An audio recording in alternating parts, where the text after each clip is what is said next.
same camera for years. It's a different angle. lighting. Oh, It's different lighting. Maybe it's because I different have lighting. I have my desk light on. Right on. You gonna use chopsticks to eat your snacks like Zuka? No, but I do got a nice little balanced tray. I saw that. Yeah. Oh, you got a charcuterie board? Yeah, I got my charcuterie in. I love that meme, bro. So much better than apple tea. But good to see everyone. Good to see you, Tao, especially. Haven't Thanks, buddy. just saw Brandon and Liza the other day. You know. Yeah, Paige showed me the messages you sent, sir. Yeah, She forwarded it to them. Liza said you guys were like the perfect customers. Yeah, She said you're really sweet, knew exactly what you wanted, were very like yeah, you knew exactly what you wanted, and then you were like, tell us what we want. But, hey guys, I'm so excited to play D&D. Right on. Can't hear you, Jared. I think we're all super excited because we're all freaking 15 minutes early tonight. I thought we started at 7:15. Well, that's why I put 7:15. Well, I got on at 7 because I was trying to be trick early. all you motherfuckers. Let me I do scramble that in real my quick. relationship all the time. I have some friends that I just have to do that for because they cannot live by a clock. Because no, here's the kicker. Even though I created a whole app for what time, I mean, you guys. I mean, it's okay because I'm not mad at all. But you still ask what time we're playing, even though there's a whole app for it. You can just go click on it. That's why I love all of you. No, I love all of you so much. I checked it, but like, yeah. Wait, I didn't ask it this time. Oh wait, it's not me. Oh, it's everyone. It's not just you. It's everybody. So we've all done it once.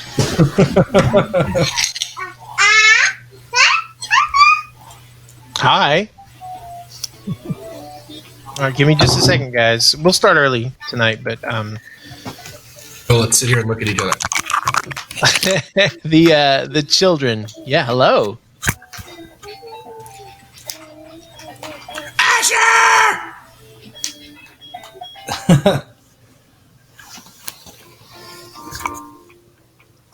His mama hasn't Hey, can come y'all home see yet, Ben? so Yes, hanging he's out. showing us his child. Oh, He's showing us that fresh cut now. Hi, Asher. oh, there he is. Hello. Man, I was supposed to get a haircut right before my 2-week quarantine, so I'm like extra frizzy, dude. Fro I'm in like it. 2010 froze, Right? dude. For I real. remember that fro. Look at that. You can grow an epic fro. Guys, you ready? You ready? Super Jewy. Wait, just Aliens. Not bad. love it. I love it. Oscar, Ben? I'm going to ignore your super Ben? Jew comment because when you first started growing a mustache, I said it made you look super Mexican. And I feel like 8 years later, we're even. Don't. That doesn't even like shadow like Xanthar has said. Yeah, true. for some reason, Ben is going to make sure to remind, in case Oscar forgets where his family is from originally, Ben's going to constantly remind him. Look, Oh, I'm the man. kind of friend that buys another one of his friends a Texas Rangers poncho, and then maybe the next year buys him a sombrero to go I with it. use Okay, that it's not a big every deal. day, though that poncho He's- is clutch. He's celebrating your heritage like a good friend. Somebody I mean, may anybody or may who, not have bought him Virgin Mary candles. I don't know. Like just in case. No, it's a whole blanket actually, which my girlfriend is persistent of using as our blanket when we watch movies. It is a super soft See? blanket. It's useful. I mean, anybody outside of our friend group would think we are super racist to each other, but we're not. It's all in love. We're more racist in D&D than I we are. mean, if we were in the north, Fucking half-orcs, dude. You can't say that shit in real life. If you say that shit in real life, people be like, whoa, whoa, whoa. But in D&D, you're like, dude, I fucking hate half-orcs. And you're like, I get it, man. They're shitty. Role which playing. reminds me of the meme that God shared recently, which I laughed so hard at that. The world of D&D is not woke, and we're happy about it. Facts. They're getting there. Changing the name of race to anything else, like heritage or some shit. Yeah, they're not doing that. They started from the background. They're not going with legacy or some shit like that. No. Fuck that. Who cares? Stop being It's so a race. sensitive. It's like if you're from a small village of only dwarfs and you've never met anybody but dwarfs in your entire history, and then another race of creatures show up and they immediately start murdering your people, you could be like, I hate all of those creatures. Like, it's okay. There's no internet in D&D. You're very localized, so sometimes it just happens. It's not. No Yes. social media. Yeah. We'll leave that alone. So now Talvin and Function are going to create our continent's first social media platform. We have some sort of magic. You need internet before you can make social media. Our breweries probably A few months time. tanked completely. The tank tunics are going well. So I think social media is the inevitable next step. Speaking of Tank Tunics, Tank tunics. does anybody have any announcements to make other than Talvin? You're still alive. That's great. Both in game and in IRL. So as far as scheduling goes, how does everyone feel about next Monday? It's a holiday for some of us. Monday night, let's do it online. Yeah, online. Sorry. Monday night online. Everybody good with that? The 18th. Yeah, Casey's not quite here, but I'm thinking he's okay. Okay. What holiday is that? Milk Day? Are you serious? MLK, Martin Luther King. Oh, So yes, Milk Day. I don't know why I didn't put two and two together. Apparently, math is not my forte today. Are you high already? I mean, Getting there. you Yes. have to ask that. Yeah, right before this. So I'm like the Hulk. I'm always angry. Oh, and then okay, so also I will say my birthday does fall on a Sunday this year, and I would love if everybody is good and healthy and okay for us to do a live session on the 24th. Ben, I already talked to you, so I already understand your situation. We don't need to answer right now. I'm in the process of making a survey, and that will be one of the big questions. That way you can tell me as much as you want to without having to take up group discussion time. So just be thinking about it, and we will certainly get that in there. There goes that surprise. Just not good. I'm kidding. Spoiler. So yeah, that's all on my end, I believe. Yes. Everybody remembered we are level 9, right? Yep, everybody's leveled up. I did the day when you sent that message. Perfect. I figured some of us. Well, you weren't even there, so it's yeah, you wouldn't. Oh yeah, you were. No. You were. Oh, anyway. Who's that? Asher? Hi, Asher. What's up, bro? Definitely need the background Asher for sure. Yeah, he's hanging out. My birthday is Wednesday, if anybody cares about that. Yes! I know it's Wednesday. You want to play D&D on Wednesday? That's true. Hey, with the best part, it is payday too, right? Payday on your birthday. Yeah, next I swear to God, if I have to Next pay for Wednesday- fucking anything on my birthday, I'm gonna be pissed. It's like the one day of the year I feel like someone else should pay for my shit. Do you work? Wait, no. Nah, I'm gonna go watch a movie. Isn't that also your 2-year anniversary of playing D&D, which is more important? At least 2 years, yeah. That was 3, right? Wasn't your first we time did like your first session on your birthday for your birthday. yeah, on your birthday? Surprise. It was. Surprise session. I remember because we sacrificed Darren's character. We let him die. Ben killed me. Oh yeah, sorry about And that. was directly responsible for your death. One shot kill. Happy birthday! He's like, well, you were annoying anyway. God, that was the most annoying character ever. Speaking of time, it's pretty funny that we've only spent a month in actual game over the 2 years that we've been playing. It's wild, dude. We roleplay too much, I guess. Yeah. I'm having a blast. Anybody else have any announcements? Everybody's Sorry. Are you poopy? Hold on. Let's see if Astra's poopy first. One of my friends got me this dice tray holder. Oh, that's wormwood, isn't it? Yeah, so anyway, Very cool. That's badass. not important enough. Our next live session, I'll have a little surprise for everybody.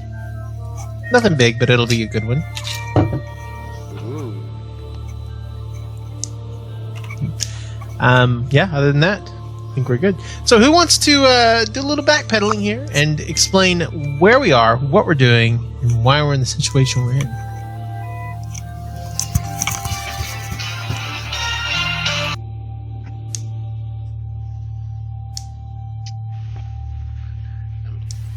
I can just remember from the start off last time we were in a battle in the trees. Somebody was almost dead. Function was trying to revive them. With me. Someone was Abe was an elephant. Okay. It's a good start. Apologies. Well, we also defeated the Fey creature, and then after we were questioned by the prince, and when we revealed the connection that we were sent there by Zan's grandfather, he was like letting us off the hook, even though he used magic. And then we went back to the grandfather's house. Abe went to go do some druid sacrificial nonsense, ask questions of his god. We also learned about a possible smuggler who could transport us across the continent. Lestor. Yeah, a contact from the from the prince, Eldarin, who I guess has used in the past. Zan's grandfather is also familiar with this person as well. We're basically kind of weighing our options for a little bit on where we're gonna do. We have And that just- option. Yeah, and just as a note, when he was referred to as Prince Uldren, he is not the prince of the kingdom itself, as it is set. It is just a title that's held by the patriarchy that runs the City of Leaves. There are 8 different princes in each different family. I probably should have discerned that before you guys ran into him. So he was not like the prince of the king or anything like that. He was just a high-ranking noble. Right. So are there 8 princes for all the different families in the City of Leaves then? As far as you know, there are I mean, they're different. sons for all the families. Yeah. There was also, I don't know if we ever got the name of the captain, but there's apparently a way to travel through the sea. Was another way that we could travel if we didn't want to travel by air. The smuggler. We just never got the name of the contact, I don't think. I thought that was Lestor. That's the same. One and the same. No, Lestor's a smuggler. He's a smuggler who does airship smuggling, I guess. Yeah, he's the one that can fly, even though there's an embargo. Mhm. But there was someone asked about an ocean Why, option. like, what is he? Why is he able to move around still? I mean, we don't know that. We haven't met him yet. We just told that he's the way to transport things across the So you continent. just know that he can travel internationally. We've heard of a possible Or how he gets away with it. flying We've ship. heard of him also possibly having in his possession or knowing of one of the urns. Well, he I imagine I wasn't there for this, right, God? Yeah, you No. did not. Okay. he smuggled rare. We could just RP this. Yeah. Sounds good. Just Okay. took off The stuff. on an eagle. The little stuff. So, Just left all of us on an eagle. That's all you did. Okay, just fine. Yeah. He was so My uncle was dying. I tried to heal him twice. I had Dispel Magic cast on me twice. In one And round, it was with my last high level spell, I polymorphed from an elephant directly into an eagle and grabbed him and took off because I Yeah. was panicking a little bit. I mean, I see you guys know me well enough to know why I did what I didn't, we'll see. That's it. Stay tuned. As soon as I left the tree, I got shot down and we all died. That's what happened. Oh no. So yeah, Talvin, if you want to introduce your new character, that's no. So all of you wondering where Talvin had gotten to, but still yawning a little bit after a evening full of beans and rice and all kinds of great foods. You all begin to go to your officiate rooms. Function. What's up? Have we taken a rest, or I'm going to are we consider. waking up? Yes, we're just now going to bed. We haven't woken up quite yet. Okay, but Gotcha. we're in the process of rest. There is something I would like to do, but continue. Okay, so during the night, right as everybody's kind of settling into their rooms, there is a large commotion. You begin to hear shouts and yelling from the inner courtyard. That is the initial of place where you guys had entered. A couple of you peering out your windows, you see that there is a large eagle fellow that has landed there along with two figures. There are servants in different manners that are running out there and trying to assist immediately. We'll start right there. So each of you hears this commotion. The ones that have bedside windows, they're able to look out and kind of peer into the courtyard and see what appears to be a giant eagle landed. So it's in the courtyard. Yes, and each of you are in your rooms currently. Is accompanied by Is two this people. before or after I did my druid shit? This is right after. You had just gotten back and you're on you're almost to your room. Did you say he's with other people, or It's kind of dark right now. You really can't see that too much. It's still an eternal twilight type thing. But you do see that there are a number of figures down the courtyard that are coming together. Talvin, as the giant eagle that has perched into the landing, you, after flying and trying to find a place of good that might be helpful, or a place that could help you, or that you could find solace, this is the only place that you knew of in the city that you could return to. So you return immediately. You land. You slide. Who is the figure that was on your back off. Luckily, the other figure that was with you, he managed to grab onto your tail feathers in time as you took off. So they're both with you currently. Okay. This is the first time I imagine we've landed. I didn't land somewhere else before this. That's right. You've been trying to find a good I imagine it would take me a while to find this place. Yeah. You've been here before, but it's also a huge, I gigantic didn't tree. fly here as an eagle. So, yeah. Okay. I will drop my eagle form, and I just marked off that 5th level spell slot. Okay, cool. I'll drop my eagle form and just start pumping what I have left.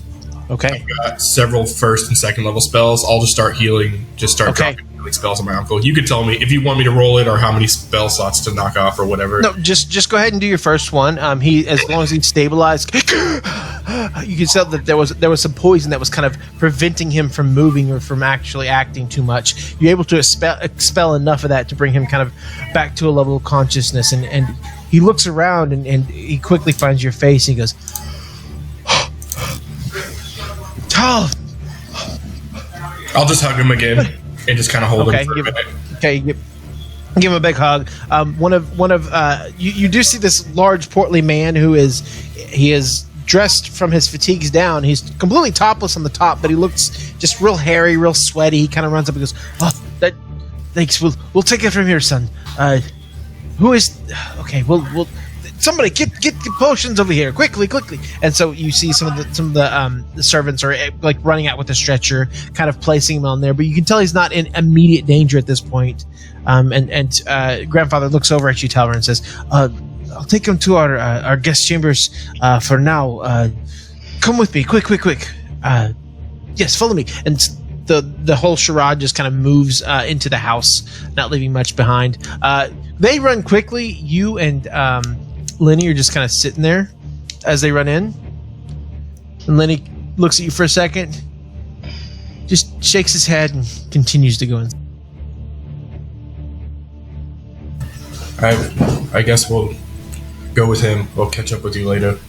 I've got to check on my friends. I have to find out if they're here. Oh, I might have to leave and go find them. I don't know.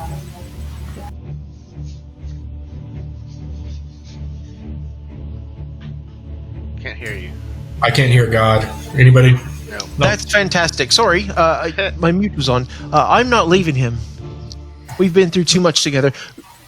Yeah, go be with him. I'll come find you. He soon. takes a couple steps forward. He turns around and looks back, and he kind of reaches out and touches your face and touches your shoulder and shakes his head again. It's really you, isn't it? It's really me. It's good to see you, old man.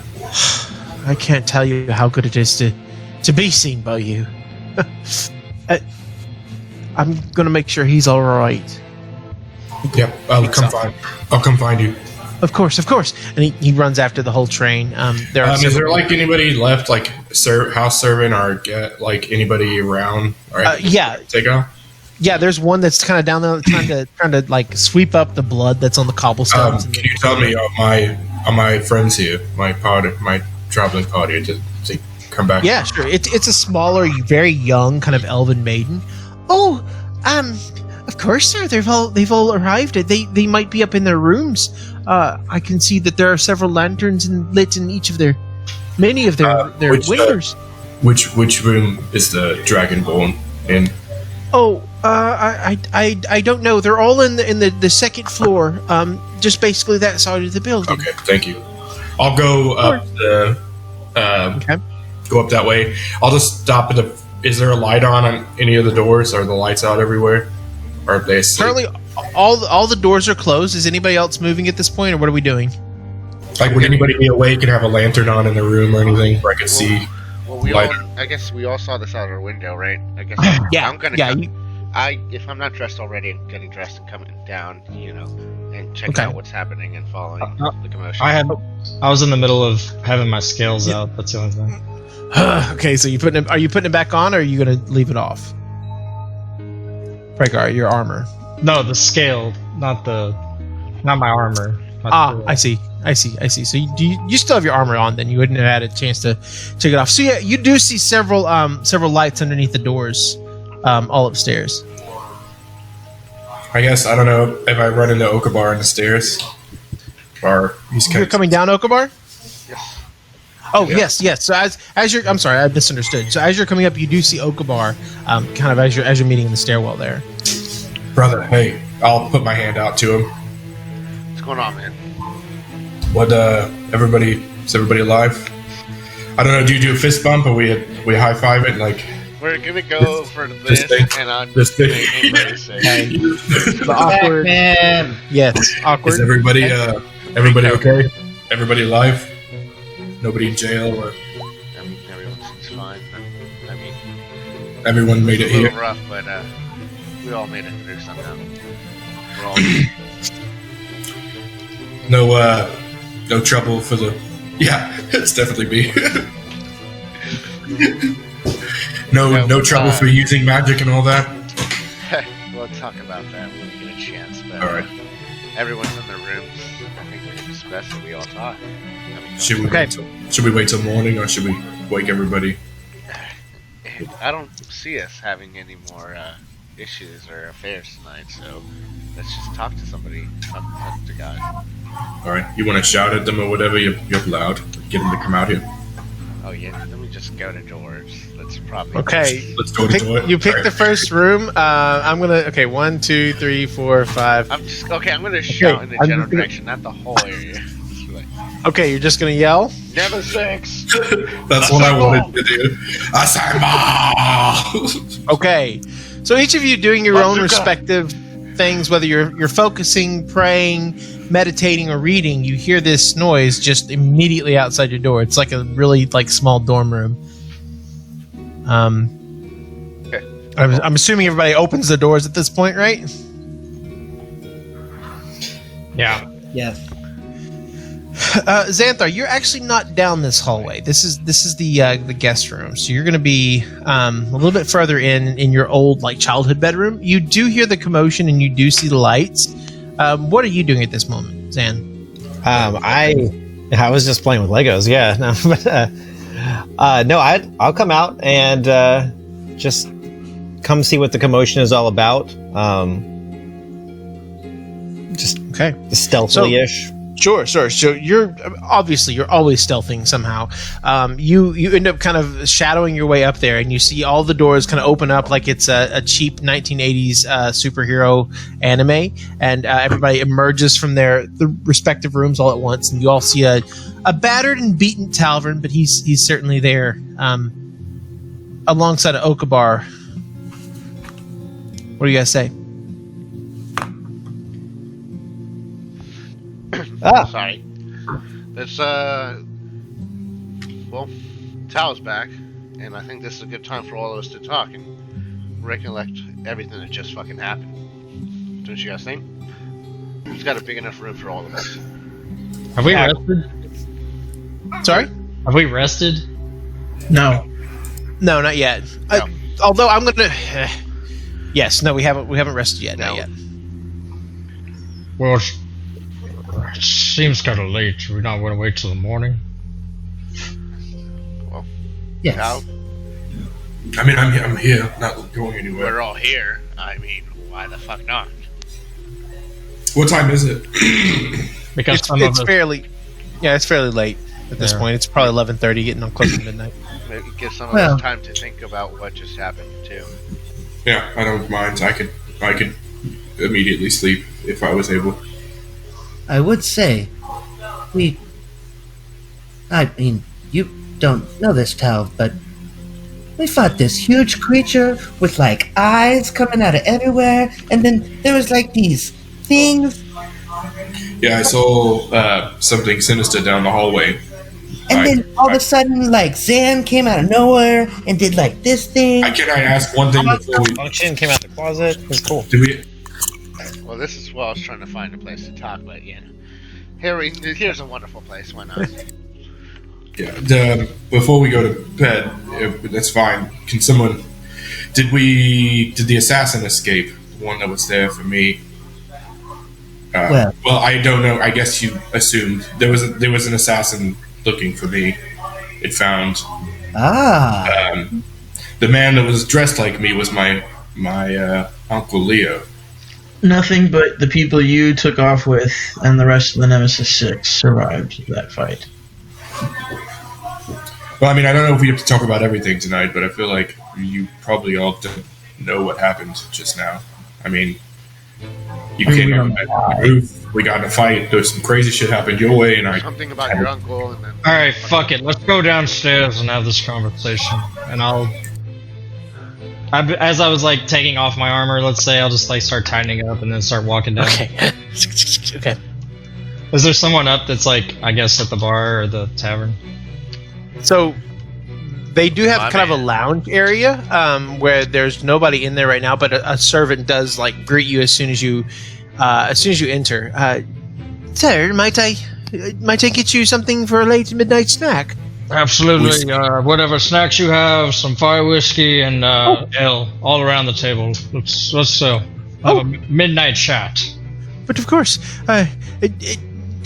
okay. And she ushers you kind of in the same location of where that one room where that was an offshoot of the main like dining area, but it's the same room that you've been having all of your conversations in so far.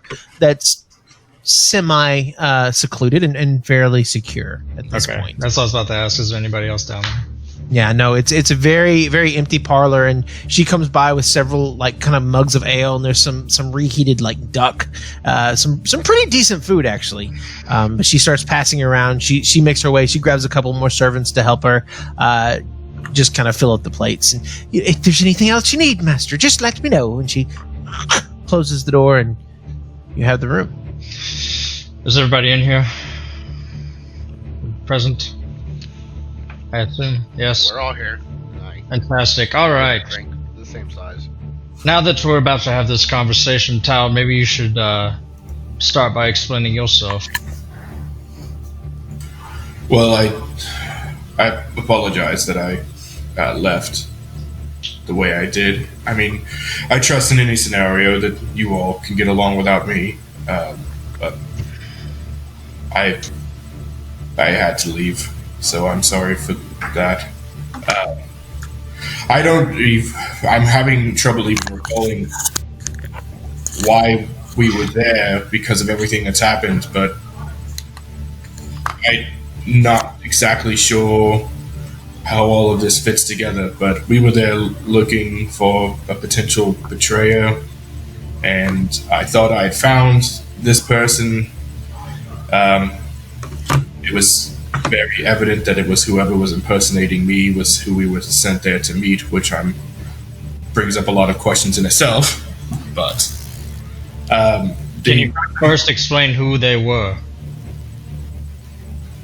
well, from what I know now, the person that's been impersonating me is my Uncle Leo, who I wasn't sure was alive, to be quite honest. He was alive last I spoke with him, which, I mean, we talked on occasion when I was still home, before I fled home. He was dressed like me, so for a moment I thought it was my father, and that was terrifying because he's definitely dead. Yeah, my Uncle Leo, and then that other gentleman was one of our companions. He was someone I'd worked with a number of times that I know fairly well. They said they thought that I was dead, and started pretending to be me so that whoever killed me would come looking to make sure that I was actually dead, or something like that. I don't know. They were trying to bait my assassins to them. Apparently it worked. That creature with the swords was there to kill me, my uncle. Talvin, now that you mention it and you actually think about that creature and just the feeling of unease that you saw whenever you first laid eyes on him, and just that gut feeling, you realize that you've had this feeling that there's been something coming after you, something chasing you since it's a point in time you can't really put your finger on, but you know that it's sometime when you were in the depths of hell, you started getting this sensation that there's something coming after you, something mystical, something otherworldly. And it was only in this moment, now that you realize that creature is dead, after your companions have confirmed it, that you feel like a burden has been lifted from your shoulders.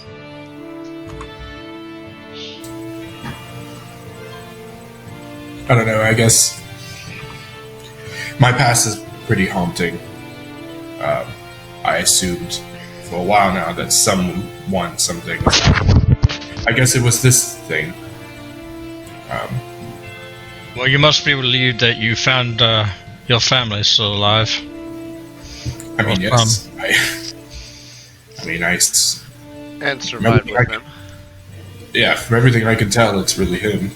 I mean, he's being Xanthar's family came in and immediately did what they do, and he's being looked after now, so we'll get a chance to speak with him in the morning, I imagine.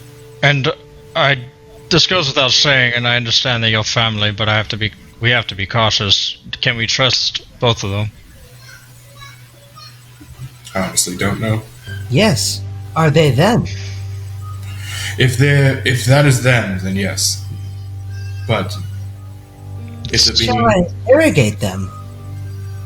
no. Sorry. Perhaps there's other ways you can find out. Have you asked them questions about, I don't know, your personal history? He was this assassin nearly killed. I fled to save his life, and we just got here, and they took him straight to, I don't know, Xanthar. I imagine you have a place here where they take people who are wounded or sick, or Yeah. We have a place to take care of injuries. He's there. He's there. I mean, there's no.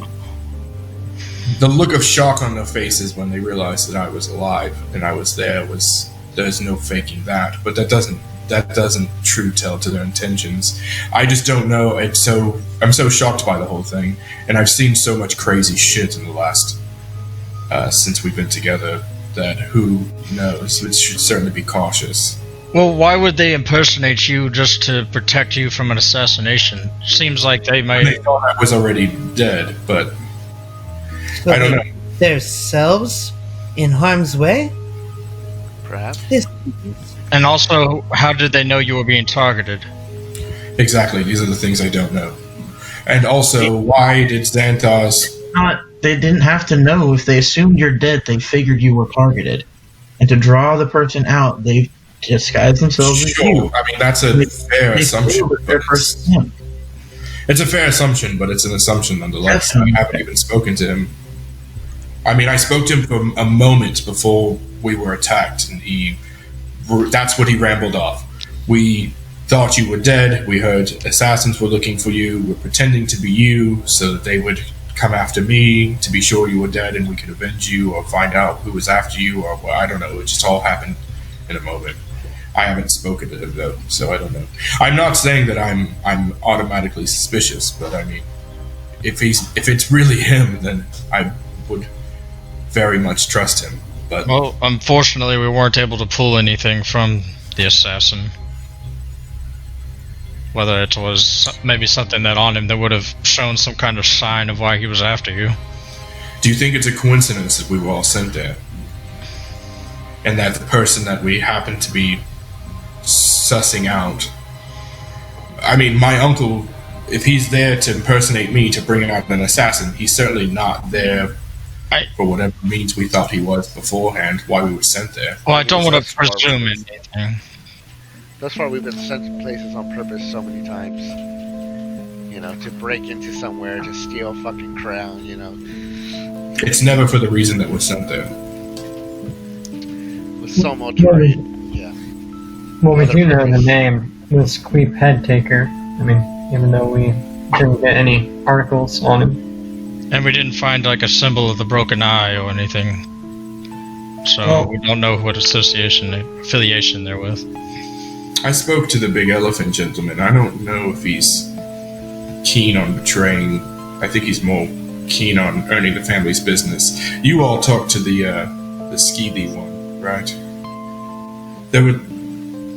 I saw who was speaking with him. I know Function was nearby him for a time. And Zuka, was it you that spoke to the shitty guy that we were investigating, right?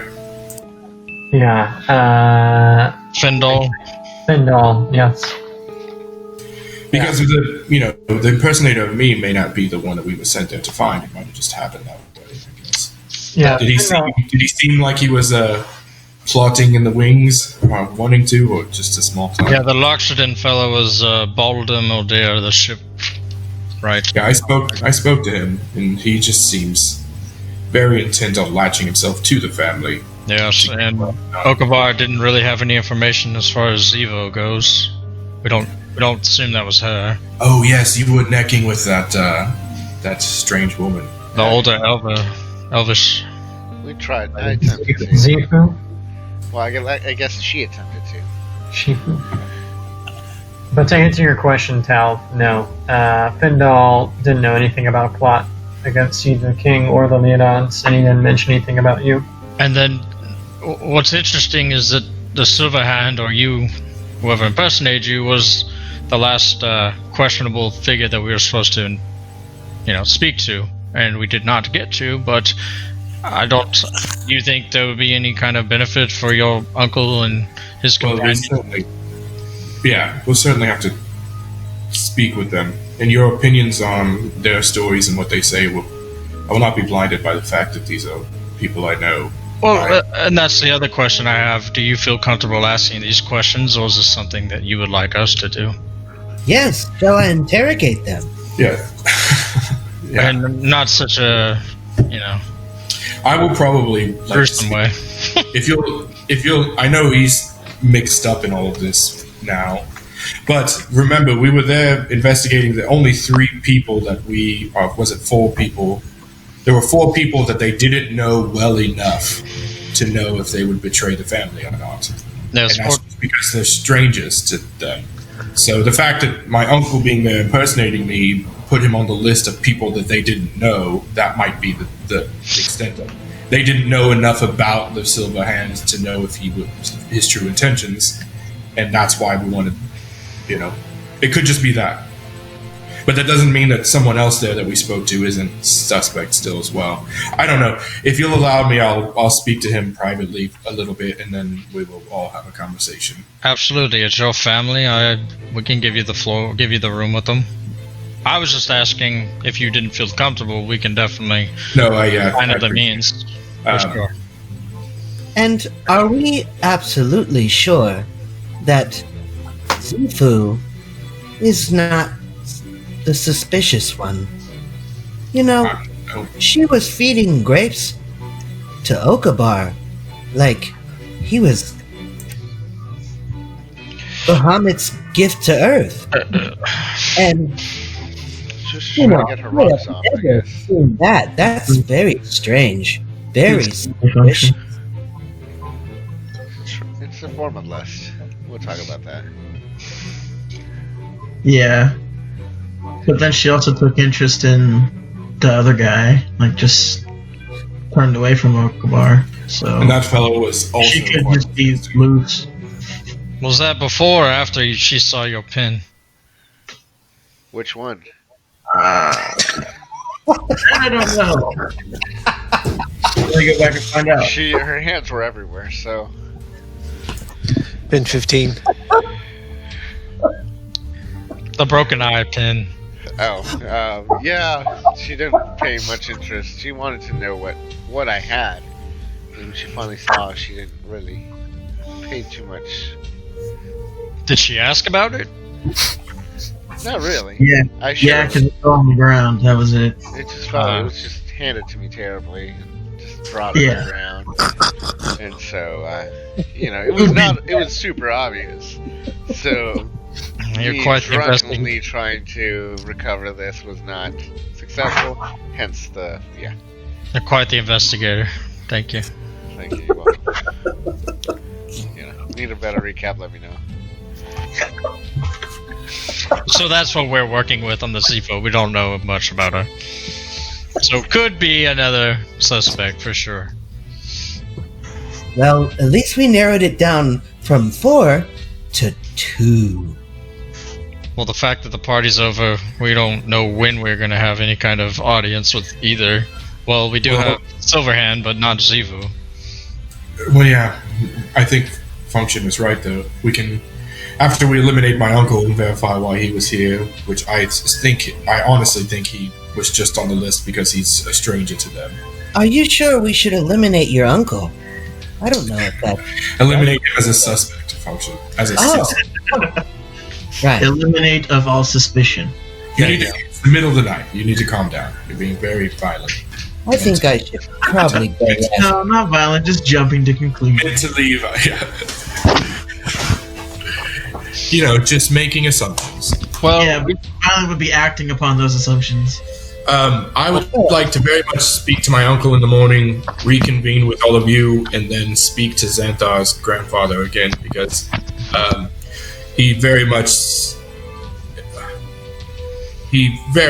knows a lot about what's going on, and is only going to delineate to us what he wishes. So maybe after what we found out, he'll divulge a little bit more. Well, it's good to have you back, Talv. We do have some more further information that we can talk of that we learned from Alderaan, but we can talk about that later. Hold on. Hey, so real quick, Alderaan was destroyed. I can verify that. It's a fact. Alderaan was destroyed. what do you have, Abe? Nothing. Okay, so real quick, Alderaan. we noticed this issue recently. Like, Tav, when you're not there, we're not really good at communicating at any distance. Do we have any form of like calling out or communicating? Should we have like a call situation to let us know that we're around? That's racist. Well, Well, we have who has the stones? I had a rock, but it was taken away from me. And We I gave couldn't- one. We gave one to. When we're going into the party, we gave one to. I want to say Oh, come we split on. into two groups. Who was not with me? That's who we gave him to. I want to say. We gave one to Aviary because he was with Okay, Okabar. maybe Ari and Okabar have it. It was with one person that I was with. I just remember hearing that much. Well, y'all were One person together, so specifically, yeah. So if it was Abe, then yes. Well, But you're- God, you'll have to remind those things can only be used once a day with each other, right? That is correct. Can nobody else can send a message with a spell like I can?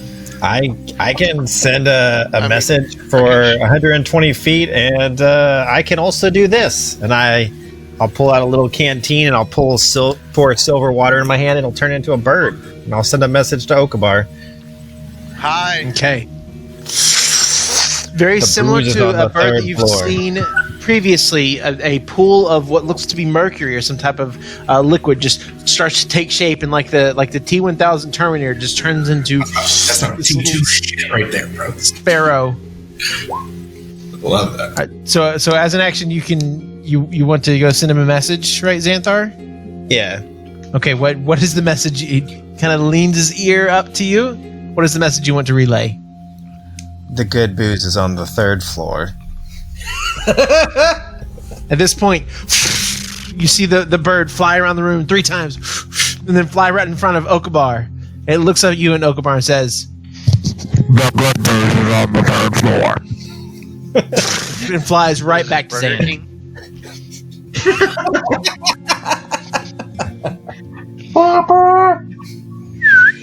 And he goes Wow. right into his hand and just kind of morphs back down into a silvery substance. My goodness, Zen. Are you sure you aren't a god? Yeah. I'm pretty sure, Function. Pickles. Sweet and sour sauce all over my body. There's way too many Dane Cook references happening. I need it to stop. Yeah, Spanish Dane Cook references. Yeah, you guys are role playing 11:30 really hard right now. You can go, but you gotta have coops. Get that cooks. Get that cooks. He thought he was the Burger King. Super finger. Okay there, Chief. Sorry, I'm totally saving this as top moments. Tweet it to Dane Cook. Be like, see, Dane, people remember you. You're still relevant. Even if they weren't your jokes. That's right, Chief. But yes. All right, so I'm gonna go get drunk on the 3rd floor with Okabar because a bird just told me to, and I guess A little birdie told me. I'll talk to Leo in the morning, and we'll see if anyone's what we've all come up with, knowing what we know now. You mean in 3 hours? Well, after we all sleep enough to be rested, yes. Fair enough. Are we all going up to our rooms now? Okay, it looks like a couple of them are starting to break off. Where the good booze is. Talvin and Okabar make their way up. I'll drink. I'm just gonna drink with them until I get drunk enough that I can't stay awake and go to my room and go to sleep. Okay, Zuka, what are you doing? I'm gonna take Rhaegar to the side, and just be like, "Hey, Rhaegar, come with me to my room really quickly. I want to show you a letter that I got. I want you to see if you can help me decipher what's going on here." All right. I'll head up. Ow. I am fucking exhausted, by the way. Like, I have not slept. I'm kind of getting grouchy, so just a heads up. Sounds good. Well, we're all grouchy, so really quickly, I'm gonna show him the letter once we get up to my room that I received from one of my other Cazador Shadow members.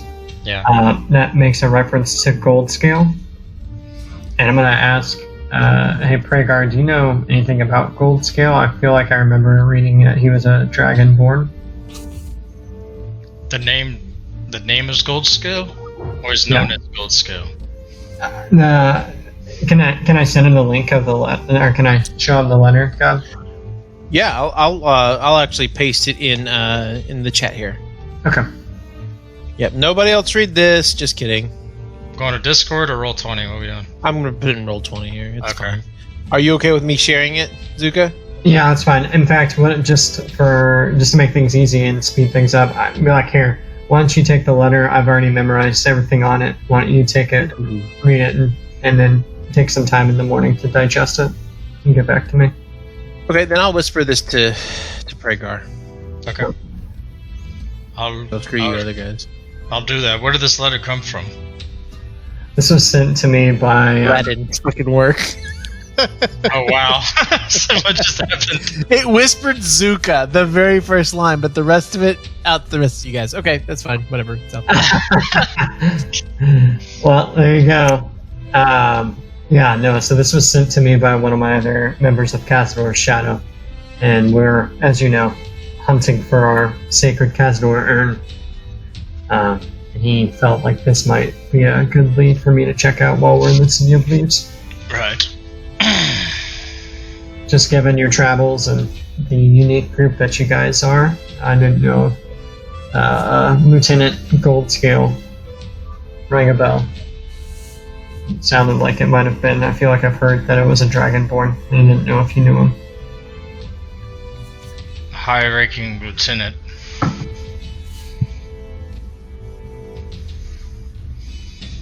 Well, My answer. You want to talk about this now, or No, take some time, go get some sleep, Alright, and we'll thank talk you. about it in the morning. all right? I head to my room. Okay, so you head to your room. Zuko, you go ahead and head. Aviary's up late in the evening, just thinking about his communion with his goddess that he hasn't spoken to in a long time. Talvern, Okavar, you guys carry on into the morning. I need y'all both to roll Constitution saving throws for me, please. Who? Yes, Talvern and Okavar, they're upstairs. Meanwhile, Talvern, I the think whole this is night your I'm first. I'm gonna try to show him our tricks. Okay, this is your Disappearing first acts. roll of the year, right? Yep. All right. In their savings. Rolling con. Con save throw, yep. You guys are drinking heavily. Okavar, no problem. Experience. That's a 3. That's a 3. Okay. Talvern, unfortunately, with the amount of blood you lost today, you misgauged your BAC and you end up being way too drunk. Eventually, Okabar has to carry you back to your room. You're going to be really hungover tomorrow. Luckily, it wasn't a 1. No exhaustion points. All right. So the evening progresses after the late night endeavors. You guys sleep in a little bit later than you typically do, but each of you gains a very full and well-deserved rest throughout the evening. Is there anything anyone else wants to do as they're slowly starting to wake up? It's about 9 o'clock in the morning. It's a good sleep in. I'll I'm take. waking up. Go ahead. You wake up. After anybody else that wants to, after anybody does something that they want to do small, like I will wake up immediately and go check on Leo and talk to him. Okay. But Get that in just a that second. might take, yeah, whenever, if anybody wants to do anything else first. Okay. Avi, are you crowing this morning? Because, again, the light really doesn't change too much. It's just this diffuse, eternal twilight sunset type. Okay, no crows. Nope, no crows. First morning in a long time, you guys don't wake up to the just vocal discordance of Aviary in his morning rituals. I think to myself, do I go back to bed? Okay. Dalron, you with a big pounding headache, you still manage to get up, get yourself ready, brush your teeth, take a big shit, and then go downstairs. You kind of go downstairs and you see that there are a lot of the same staff from last night, but a lot of people you haven't seen before, kind of moving back and forth, and one of them, it's actually the same little kind of mousy young elfin girl. She walks up to you two. Good morning, sir. Is there anything I can help you with? Yes. Do you know where they're keeping the engine man, the one that looks like me? So, Oh yes, of course. We have an infirmary. It's kind of hard to find. Let me, if you wouldn't mind following me, good sir. Did you say they were in the incinerator? you said I've never seen her before, or is this somebody I've seen before? This is the same girl that you spoke to last night who was cleaning up the blood. So there's a level of familiarity. Please follow me, good sir. Okay, follow, and you end up going down kind of like this back passage, and she opens a door in the wall that you would not have noticed unless you were looking for it. It opens up, and it opens, and you enter into this old, very very old, especially by the architecture, by the upkeep of everything. Where the main manor is completely spotless and flawless. This is almost as if you step into a dungeon or a hidden room. The opulence immediately goes away, and it becomes more of a utilitarian corridor. And she leads you down, and you go through a couple of turns, and immediately you turn to your left, and there is a room where you see your uncle laying in the bed, and he's asleep. And you also see Lenny over in the corner, kind of laying there as well. There's a little tray of food next to him, but Lenny doesn't look like he's woken up yet.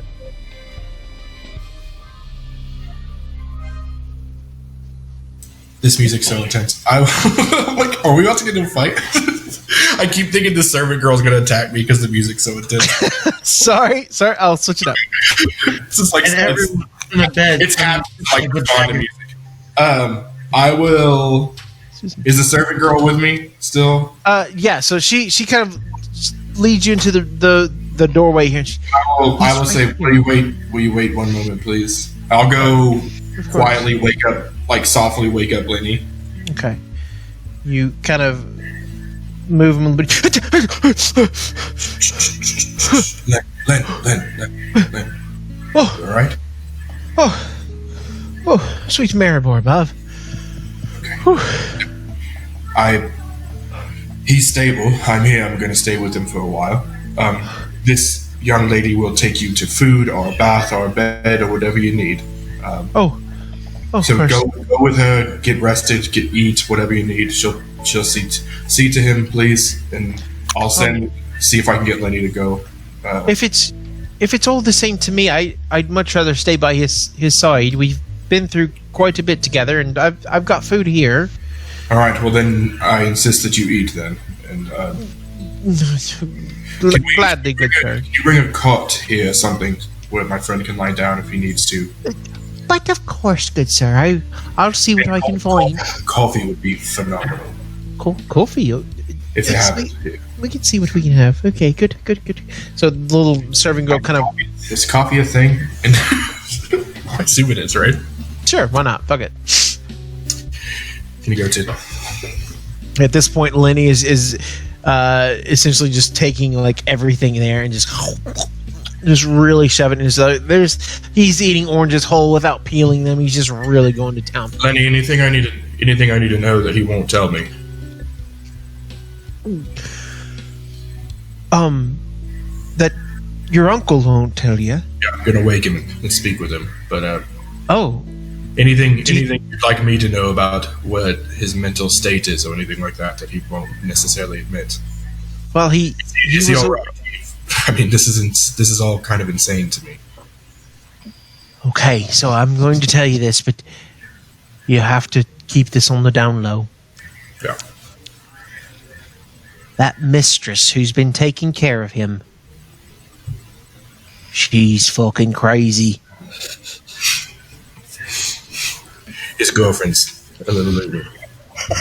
The mistress here, the apothecary, she comes in here and she starts stuffing all kinds of greenery herbs and all kinds of different poultices, and who knows what else. She rubbed it all over his wound. I think she's trying to kill him.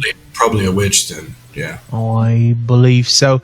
All he needs is a good rest and some grog, perhaps. But no, she's crazy. Well, you keep an eye on her, Len. You know. I thought I heard her. Right.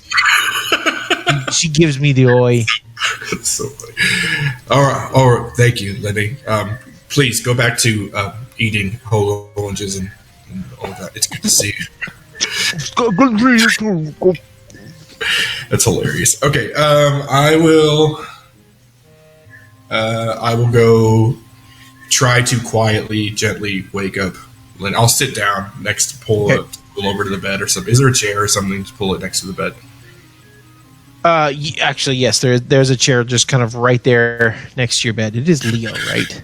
Oh yeah, sorry. Leo. Okay. Yeah. Sorry. Yes. Okay, good.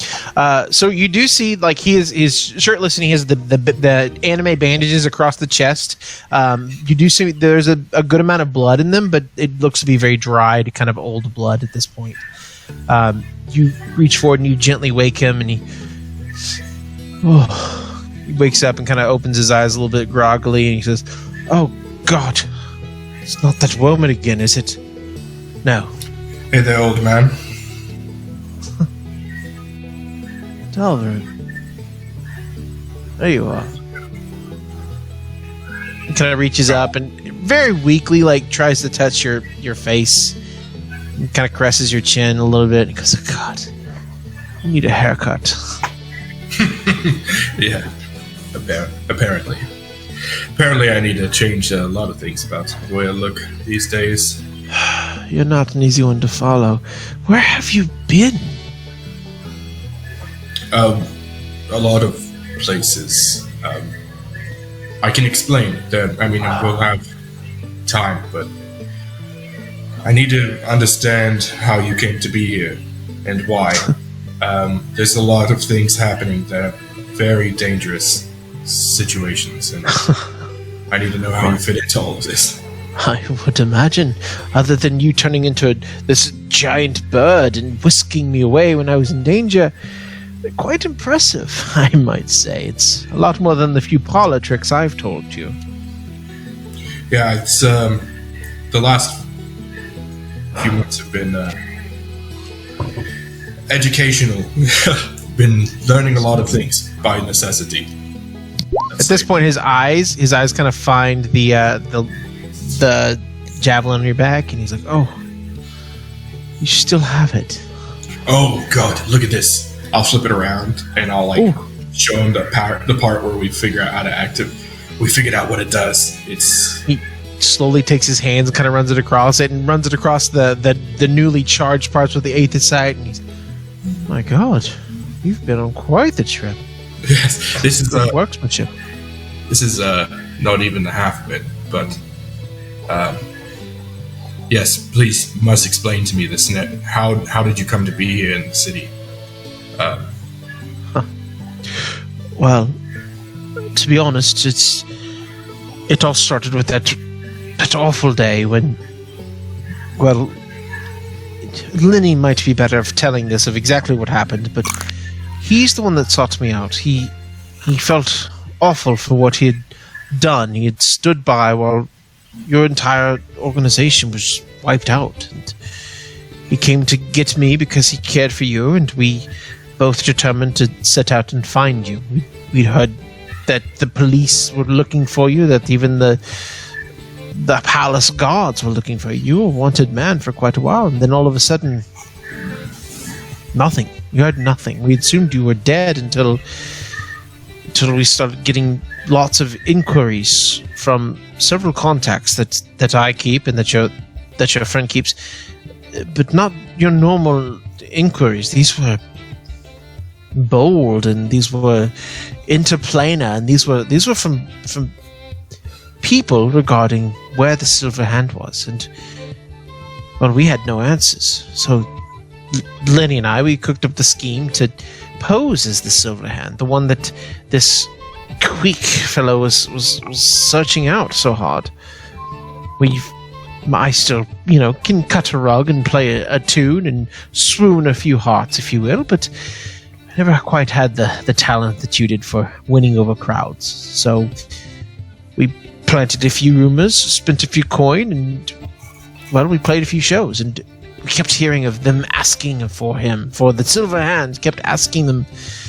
We thought we'd find our answers there, but we never did. And eventually we kept playing our shows closer and closer to the continent until we finally found out that who was inquiring was actually in the City of Leaves itself. So we pulled the strings that we had and played some contracts, and eventually found ourselves invited to the show that you had seen, and we knew he would be there. We knew he would take that moment to strike, and that's when we were waiting for him. But we turned around and we expected this big scary assassin monster, and we find you. Of all the people in the world I expected to see, you were the last. Well, when I heard that I was playing a show here that I had never heard of, it was certainly something I wanted to check out myself. It must have been quite the surprise. Did it not occur to you that you were going to bring me and my assassin together by impersonating me? No, but I'm certainly glad we did, because I saw him... Well, I saw what the assassin could do firsthand, and we were no match. Who are these friends you that have accompanied you? Are they servants that you've hired? No. The Slaves, then. Very nice. Very good. I did see a warforged amongst them, of course. we're here with one of my traveling companions' family. This is their home. Oh. I've met a group. Oh! They were You're in a band! sort of. I don't really A traveling band? What's your band's name? Well, we're called the Nemesis, but we don't really. That's a rad name for a band. Yes, an adventuring band. I love it. We don't really. I'm the only musician of the lot, as far as I know. Oh, well, we all know that in any band you'd be the only musician. I understand, but of course. Well, I'll introduce you to them. I've met them through circumstances, but we've been through quite a lot together. I actually trust them very much, and we've gotten ourselves involved in some. It's hard to even explain what it is. There's some pretty incredible and strange things happening all over the world right now, and somehow we've been tossed into the middle of it. Of course. I mean, maybe the middle of it could be a very small part of it for all we know, but it's been pretty big for us. But so you just been out looking for me, or looking for the people looking for me? That's all you've been doing? I mean, after what Lenny went through, and we both lost a lot of people there, and after this Yadzia character took over, we didn't know what else to do. We didn't. Lenny, what happened? I mean, what news of Kragnor and that job? And Ragnar was the other one we went looking for. He was the only body we didn't have to identify that evening. They had taken out everyone. I still don't understand what happened. They not only did the job get botched, but they knew where the hideout was, and they infiltrated, and there was so much blood. It's distasteful. So the entire organization has been eliminated in the city. Well, all of that particular chapter. There's still the that one young lady that helped take it over. That basically took over once you had all been gone, and she was of no help whatsoever. We frankly didn't trust her, to be honest. Do you remember her name? Yes, I do. Give me one moment. It was. Let me find it. Hold on. Side note: Yadzia was from Hell. We heard that name in Hell, right? Yep. Or, yeah, that's what I remember. Sorry. Yes, I'm pretty sure not everybody remembered that. So. Nope. That's good. I know it's meta, so sorry. No. I mean, it's there. So, what do you do? Shit. Hold on. Let me. She Put was so many notes on your freaking character. She was the node that the imp was working with, right? I remember that little demon. What was it? It starts with an F. We killed him. Finnick? Finnick. Yeah, we killed him. So he kept saying Yadzia. Yeah, but that was the one that came looking like to help us get to the prison, right? I can't remember that part. All I remember was where I heard the name. So I would have to go back and look at the good thing. We save our sessions. So those are helpful. Very good. Helpful to me because I can go back and just watch it real quick. I think Yadzia was the one of the two parties of demons that were trying to run hell. Yeah. Okay. So that might. Yeah. So, yeah. Yes. So I Same one. frankly do not remember, but we kept hearing the name of Yadzia, of the one who everyone reported to, and we couldn't get many answers there, so we decided to bust out on our own and see what we could figure out. It had to be an internal job. That's the only thing that makes any sense, is that someone on the inside ratted you out. Yes, I believe that was old Cragnall. Was whether he was the one that did it or Have whether you he seen was- him? Yeah, I saw him. Oh, is he alive? Is he well? As far as I know, he's alive. Oh, that's If wonderful. he's well, I don't know. More like hell. But What? Never mind. Oh, I believe he was the one that betrayed us, sold us out to this Cragnall. Yadzia. Apparently, he hitched his wagon to hers and her schemes, and yeah, he always was good for sussing out a profit, wasn't he? That makes sense. Yes. Quite the survivor, that one. I tried to kill him. Not gonna lie, I was very Oh. angry with him. Well, I would understand that if I saw him. I'd try to kill him myself, of course. Yeah. Where did you see him? I don't know. I'm now thinking to myself that there was an army in hell that we should probably talk about. Never mind. This is a whole other thing. Yeah. It's great to see you. It's good to be here to be seen. Yeah. At this point, Lenny is just going to town. I figured whatever happened,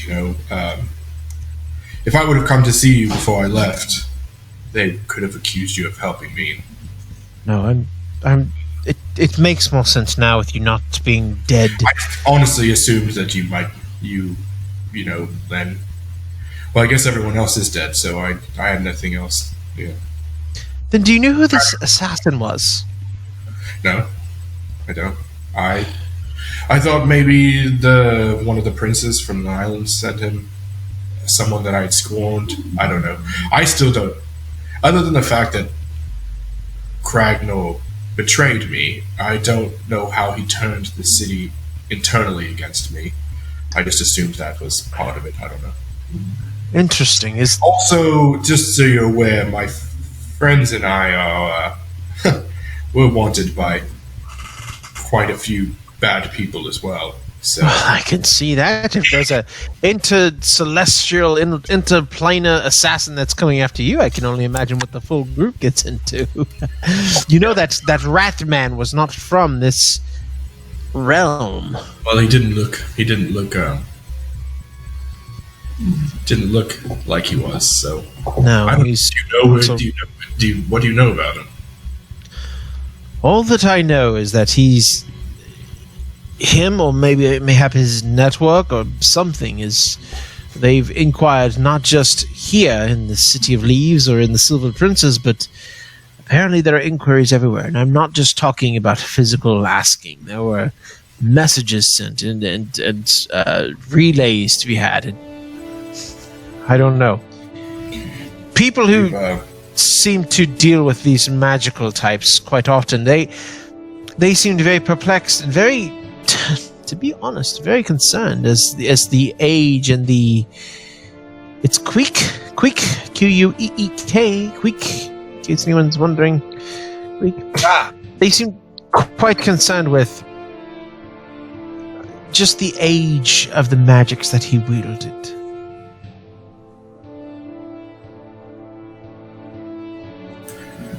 Yeah, I honestly don't know. It might be worth looking into. I don't know if that's something you're privy to, but As far as I know, my companions were fighting him. They said that they slayed him, and there was nothing on him. But the type of creature that he is, we all saw him, so I think we'll have to do some research to see if we can't find out. Rat people. What is this? Some fantasy land? Correct. You know, you'll learn a lot of things outside the islands. There's quite some incredible things that happened every day. It seems things that I would never imagine.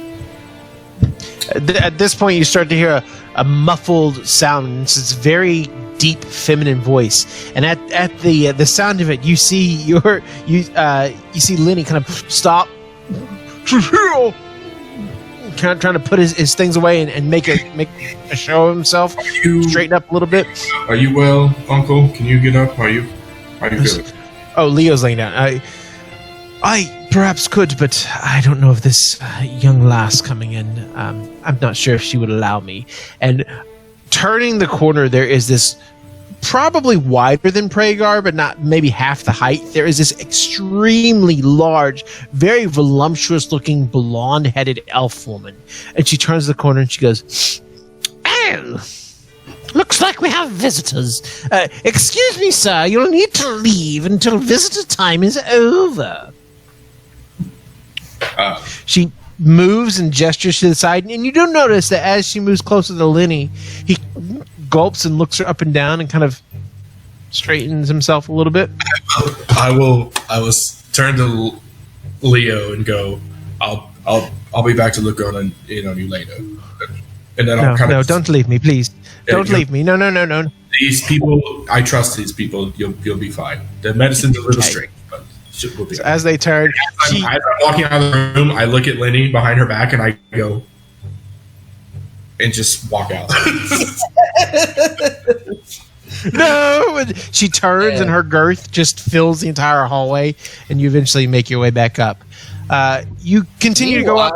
Meanwhile, and you find the rest of your companions in the same kind of room where the rest of the dining room is still fairly empty, but there is the main kind of hall that you guys have equestried to your own usage. Just this one long table that almost serves as a conference room.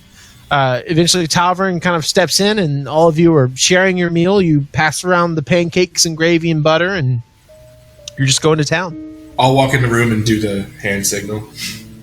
Okay. Ducks on my pond, bitches. Ducks on the pond. Good morning, everyone. We can trust this one. So, Pragar, did you get a chance to think a little bit more about that letter? Yes. Are we talk? I'm assuming that me and you. Do you want to keep this? Can we talk? No, I'm saying it openly so anyone and everyone can hear. All right. We'll get to that point in a second. How are you, Sal? I'm good. Everybody's feeling well this morning. No lingering issues. Well, we have The real question is, how are you feeling, Tau? yeah.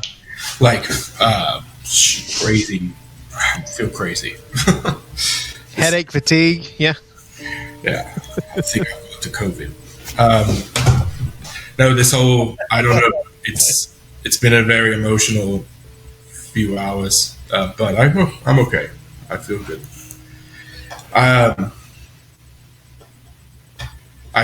I think we can eliminate my uncle from any scenario other than he wasn't sure if I was alive or dead.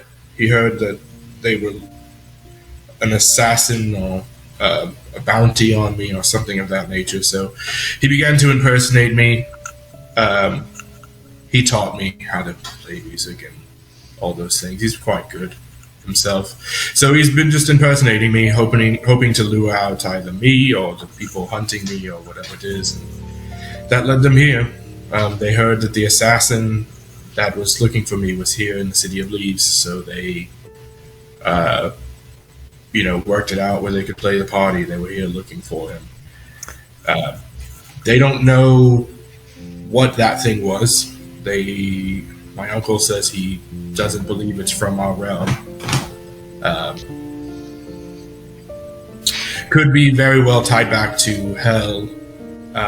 As you recall, my former partner, Cragnall, Suka, you wouldn't know this, but we spent some time in Hell. Did we tell him that? Does he know that? Yeah? Okay. My former partner betrayed my origin as well as our entire realm, really, by siding with these devils. They might be who put the hit out on me, or I don't know. I think we should find out as much as we can about this assassin, because that's not the Broken Eye putting a bounty on us, and then some group of adventurers comes after us and we murder them in the woods like, a few days ago. But that was different. That thing was something I've never seen anything like that before. At this point, the doors open, and you see Grandfather again, naked to the waist, and below the waist, he has kind of this really tight-fitting, a little bit too tight, kind of white skin-tight jeans. He is covered, drenched in sweat, and his old man hair is kind of all over the place. He's got his big beard, and he walks in. He's got a plate of food in one hand, and then these two long boards in the other. Oh! It sets him against the wall. They kind of clatter. And he comes in and he shoves himself at the table, sits down. What did I miss?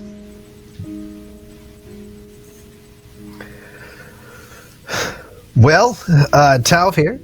Came across his uncle last night examining this party. The gentleman downstairs. Yes. Oh, I'm the Silver Hand, by the way.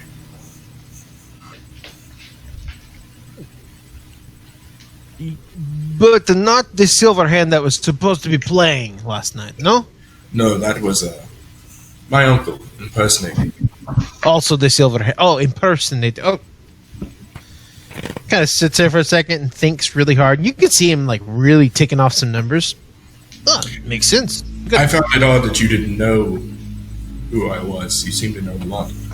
Like I've said before, you deal in information. I do. I don't know everything though. So we can tell you, sir, definitively that the Silver Hand who was there last night is not part of any grander scheme. We spoke to the Loxodon fellow as well. I think we can eliminate him. He seems to be pretty set on working with the family and becoming wealthy that way. The other two, I don't think we're sure about. But can you tell us a little bit, anything else about why we were sent there? The whole thing is very vague, and we're a little bit confused on what our purpose was now at this point. Well, I guess the Blink cat is now out of the bag, yes. To be honest, I did not genuinely suspect any foul play at that party. I wanted to ascertain the abilities and the capabilities of Xanthar's supposed group.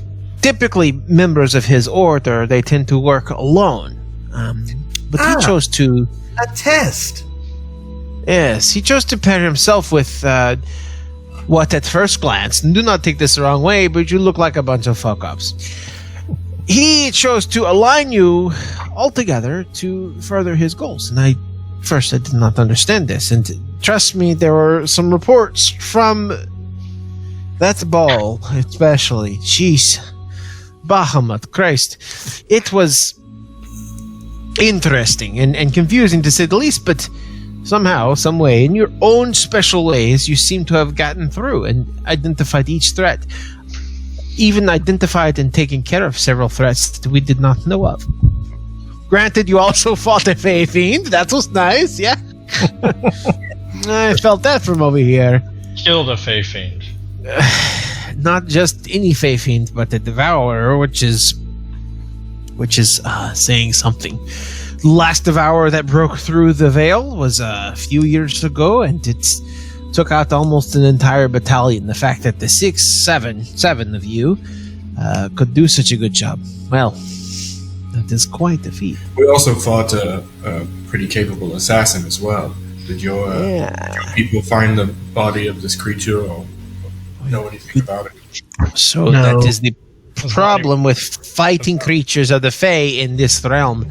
Their material bodies tend to dissipate and go back into the land that they were from originally if it's a temporary summoning. Unfortunately, we found nothing else. I did find reports of a Ratman. This is correct.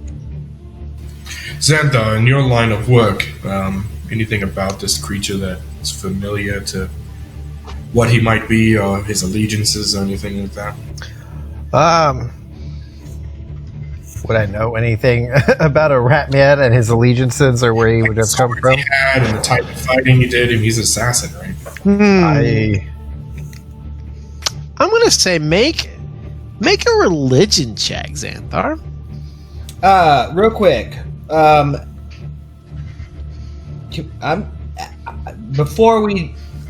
we just backtrack just 5 seconds? I'm gonna say, Function, you notice, has been humming, just kind of humming to himself for a little bit, and he's going by, and he comes across to you, Zan, and he's like, you know, I really do think you could be great. More than great. Godlike.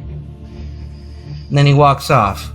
So, Xanthar, with that, you think back to how much Function means to you, and how much of a great, just pure innocent character that he is, and that just small bit of speech to you, that little bit of encouragement, just it seems to almost give you an inspired presence, and you now have, is it 1d4 Function? 1d6. You now have a 1d6 of inspiration if you would like to use it with the next day. Awesome. Cool.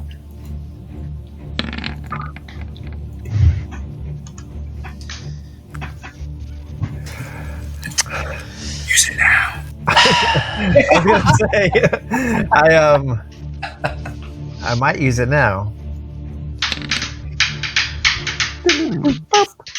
You wait. Between what Function said and how valiantly he fought, and the creature that was in front of you, and the fact that he used fighting styles that you are completely unfamiliar with, and the fact that he was an assassin, but not an assassin of your type who is trained to infiltrate cultures and understand the people. This assassin was just a straight running monster. There's something that just irks the edge of your memory, and you don't really know. Maybe it was a book you read, maybe it was a subject you studied, but you can't recall it quite as to what that thing might have been. Where you heard about Ratman, you're not sure. Playtest content. Wait, what did you say? Playtest content. Yeah. If only I can remember the book. No. I can't say that I've ever come across a Ratman. And to be fair, you might not know this, Talv, but when I came across him, he was like a zombie, perhaps. I think he was like eaten and then like regurgitated and then like walking around. And he didn't really seem that tough, so all of it was very strange. But I think that might have been some Fae side effects to the Devourer we fought. Here, give me 1 moment. Tessa, come in here. And you see this small, kind of pudgy dwarfish woman. This is one of the first dwarven people that you've seen in the entire city of Leaves. You see this dwarven woman kind of walk in, and she's got these really thick Coke bottle lenses on her small, tiny, pudgy face. And she walks in, she goes, "Yes, might I help you, good master?" It's Tessa, I need you to look up something from our archives. Let's describe this creature. Go, describe him. See what you want her to look up. A rat assassin. A rat assassin, of course. What else might I be looking up for you? Wait a minute. Yeah. Archive. Anybody? Is that another word for library? Kind of. That's right. Aye, we have a library. Oh. Can I help you in these? It's for members only. Oh. Oh. She's kind of eyeballing you up and down. Very, very defensive, and opposite from her previously meek demeanor. Okay, all right, assassin. Perhaps someone that saved the city can have access to this archives. No, just me. What were you saying, Dalvin?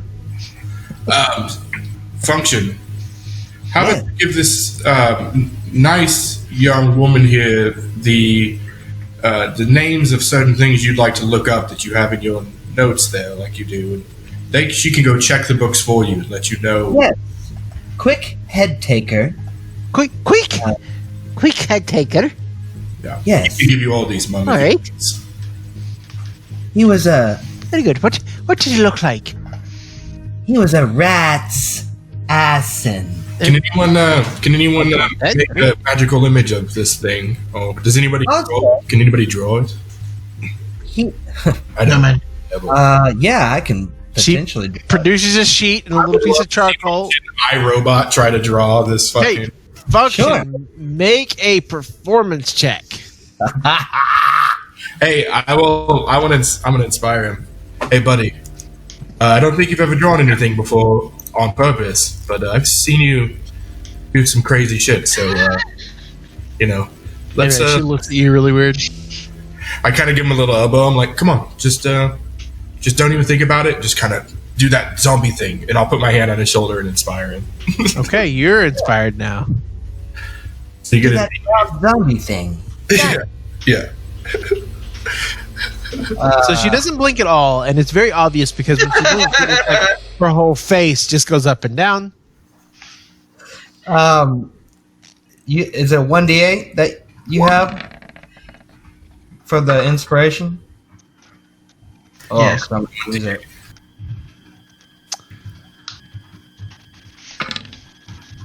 Okay, so 12. 12. Okay, it you guys kind of lean over and watch Function go, and it's a monocolor. Function tries to do some shading, but it just looks like his fur is really thick on his backside. He looks like a bald rat man. You kind of get the idea that there's 3 swords involved, but how he's holding the third sword, it doesn't look like his tail. It looks like it's coming out the front end. So it's a really weird picture. She kind of reaches down and picks it up and, oh, well, that's weird. She kind of looks at the tail.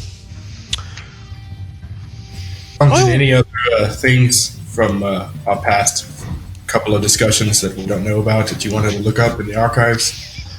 Well, give Anybody? me one thing at a time, please. I'll look at this, but I'll make no promises what I can find. Well, yeah, it doesn't have to draw. Is there something else I can look up for you? But currently, I'll be looking up this rat-ass in.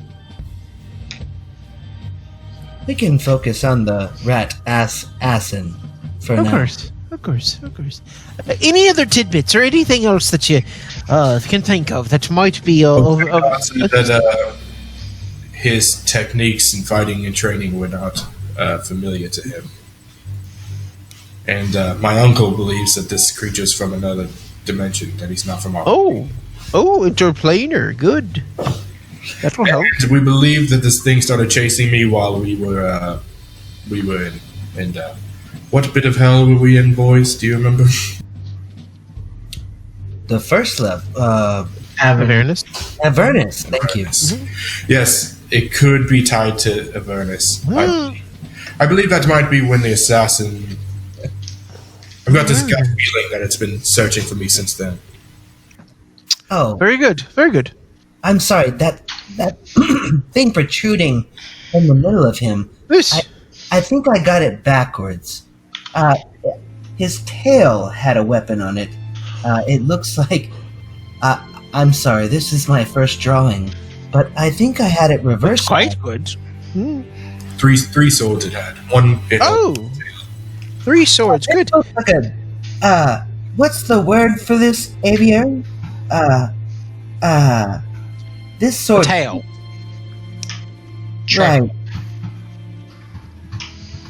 That's the front tail? It A looks like- penis. Ah! Yes, that's the word. It's a... That... So... Maybe it was a tail? It's holding a sword with its penis.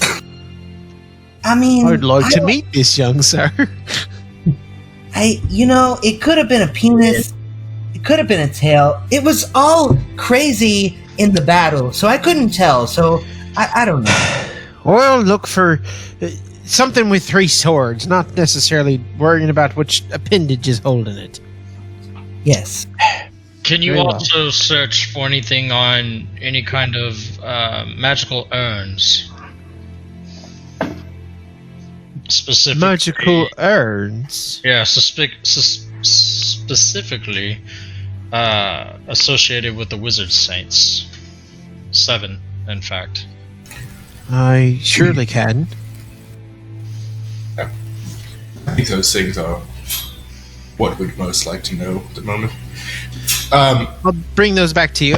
For now, let me be looking at. Aviary, last night you casually mentioned that you think Time out.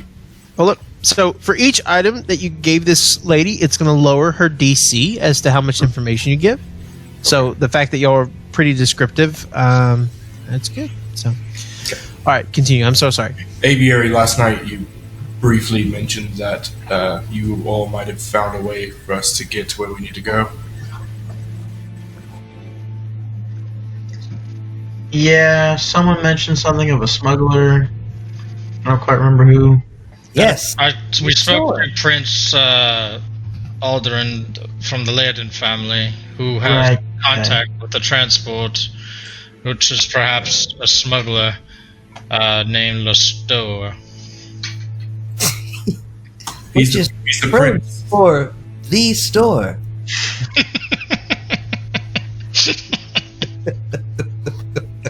Yes, and so this is one means that we can transport. It's not reliable. We don't know if he can. It's just someone that we can contact. I do believe there was someone that could also transport us by sea. That a Lithian here you are familiar with. And this is to transport us where? I know northward, but have you To get talked anywhere, Our next really, port any of out. our destinations. Yeah, our next anywhere north from here? I guess is good enough. pretty I much. mean, We've is there a decided. reason why we wouldn't want to take this smuggler to go get our own ship? Can we travel about town if we had it? Even if we have our ship, how are we supposed to travel with it? It's a fast ship. It's supposed to be the fastest. Who's going to stop us? We're gonna get shut down if we try to. Well, I mean, it's as much of a risk I imagine traveling on foot is, where we come across assassins and bandits and other things. We've almost gotten killed quite a few times, not being in the air. I'll take that over dragons attacking our airship. I mean, we took on dragons too. I think I agree with Aviary to an extent. I think plotting a isolated journey in our airship and doing it covertly could be a very plausible. What If we get to our ship, if we're trying to go north to one of these places function's been going on and on about, What if we put fake tires on the side and fly it just above the ground? like a hover. Maybe we can get away with that. Like a speeder. One of you will have to die and become an artificer. I'm just gonna say it right now. If we had an NPC artificer that could. You just Nope. hammer a fake wheel on the side and fly it low. Zuka's like, actually, I haven't mentioned it to this point, but multi. We're gonna multi-class a little bit if I stay on, you know. Well, we did receive some further information as well that could give us direction to our next destination. And I'll pull out the letter that Zuka gave me. That you've all read by now. Yeah, you've all seen it. I hope you all read it. Actually, I did not read a single word of it. Go ahead. The only part you're missing is Zuka, comma, space, and then the rest of the letter. I read everything.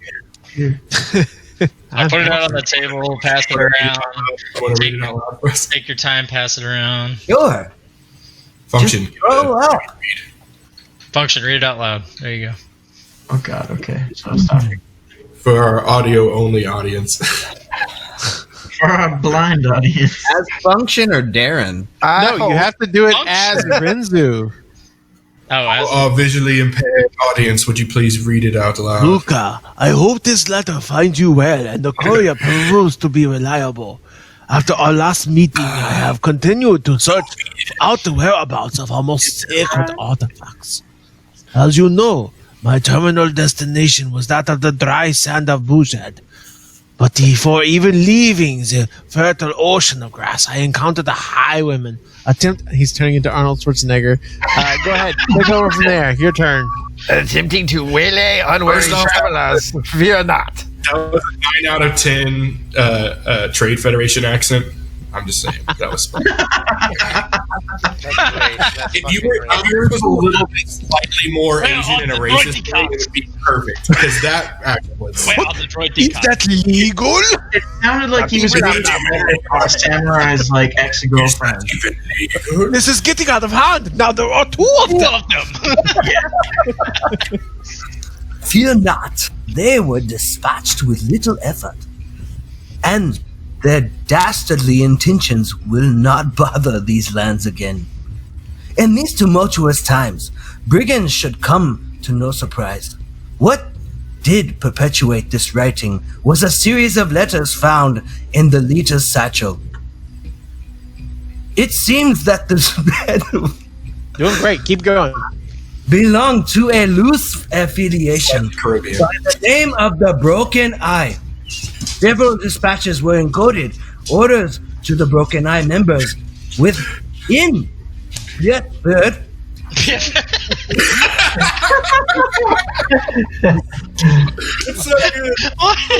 I'm dying. I don't say it anyways, I'll continue, and made little sense. There were, however, a few letters written in common, but with wax seals, with the detailed job of inquiring the asset. And it's in parentheses. Some of the details and times seem to align with what happened at Kohana.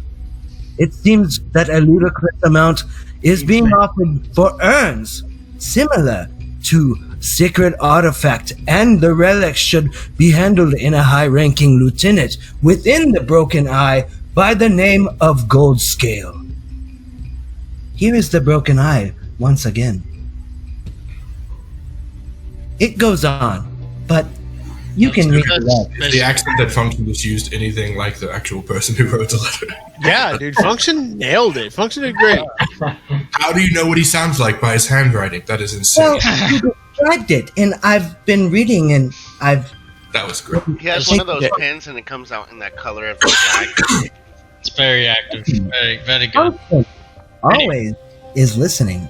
So there was another letter in common that referenced a transfer via air, or transfer by air via the City of Leaves. I do hope you find that letter useful. As I remember, you must be heading that direction yourself. The rest of the time, he says that there are several other letters that he had to continue down to Bujerb. The shadow protects Renzu. So, what we can gather from this is that the Broken Eye is also searching for urns. Yeah. Why do I have the feeling if we want to find the Broken Eye, all we have to do is find the next urn? That's exactly my point. That could be our next direction. We have heard that it's possible that this Lestor has knowledge or is in control of one of these urns.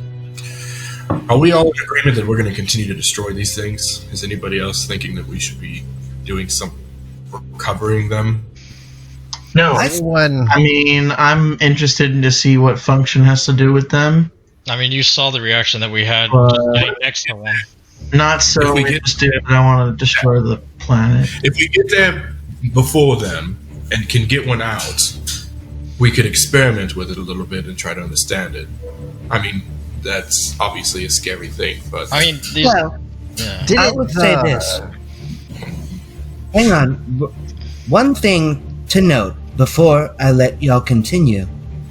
These urns have an adverse effect on me. So that's just one thing to think about. I know, and I'm curious about it. What's one sacrifice? Right, but what? Why though? The last Yeah, time we no, counted we're- nerds, wasn't it being held by a dragon and then didn't function freeze up or something like that? I don't remember exactly. He was drawn to them. And he Yes. tried to kill us? That part never really. No, isn't that when the shared memory happened? We destroyed it, and then we had that vision altogether. Oh, yeah. Well, different plots, Well, but we. There was another time where I had the same effect, and then I Or- killed Xanthar. When we were in hell, yes, I do remember. Wait. You killed Xanthar. Yes, but he came I back. am going to just Sure. stare. I'm going to just stare at Xanthar.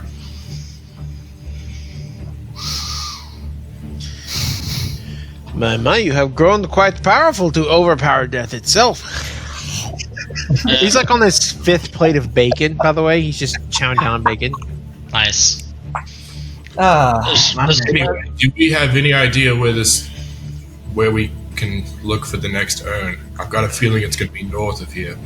Well, that's why we should. If this store maybe has some knowledge on the urns, perhaps he can point us in that direction. All right. So what do we do in the meantime while we wait?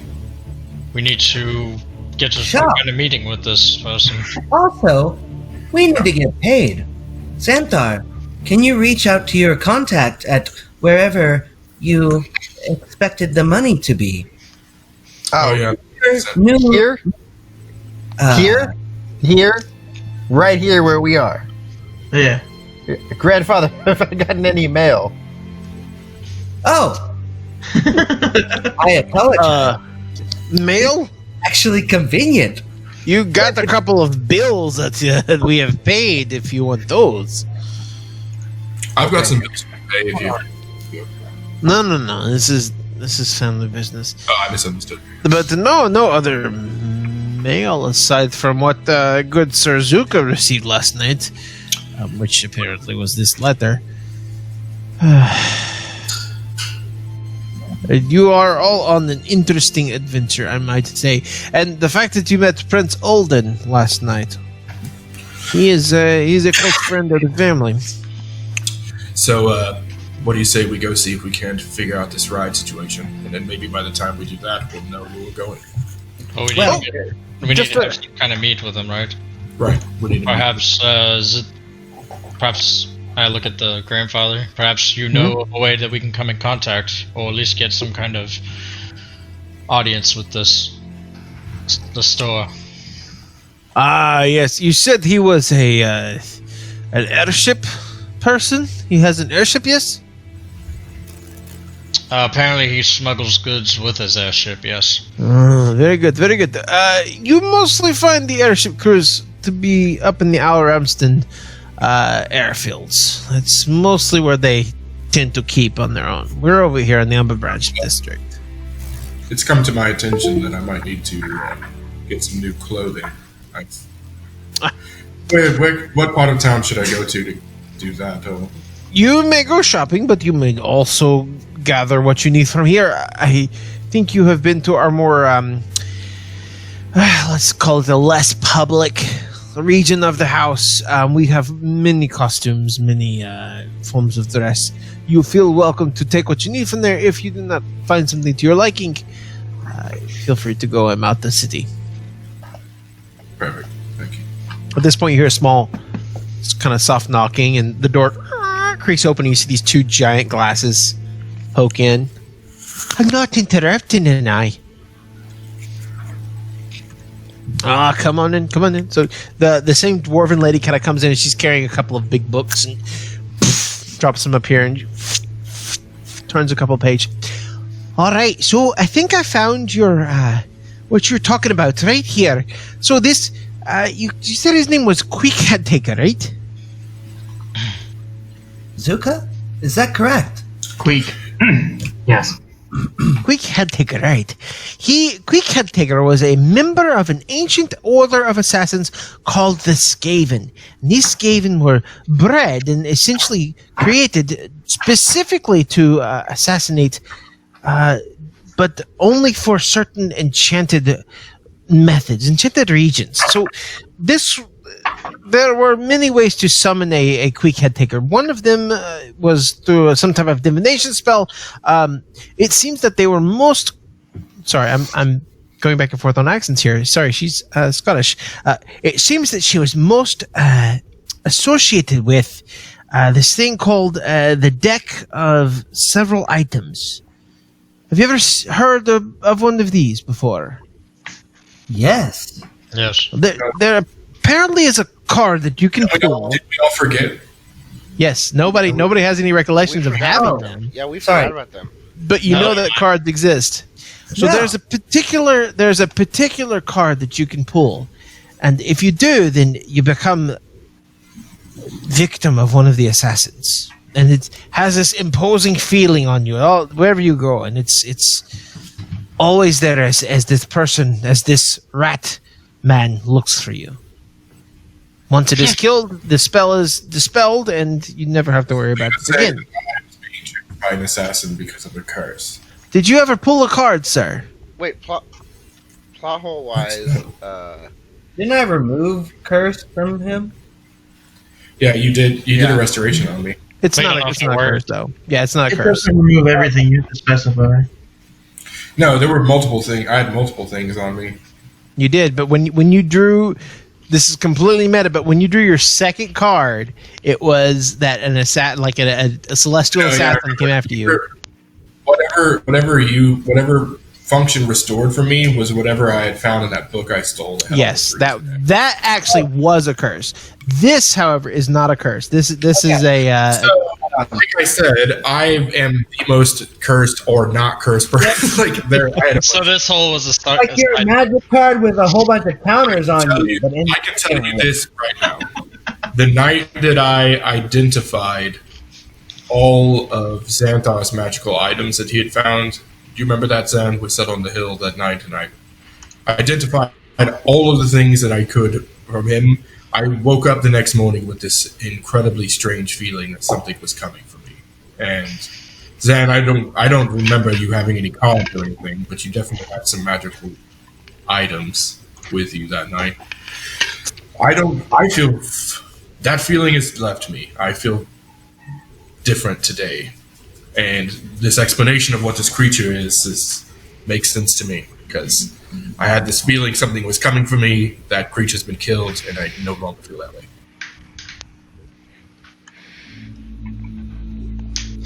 Which means Yes. to me we can narrow our focus now to these urns and getting out of the city and getting to the next urn. It seems to be associated with the. It looks like a 2 of clubs. Not the lucky one to pull. So unless someone pulled it for you, Maybe the spell from the card got transferred to another object or something. I don't know, but I didn't. what's that? At least we know it's not someone hired someone to kill me from another realm or something like that. I don't think. Ah, I also this time. looked up the urns that you were looking for. What exactly were you wanting to know?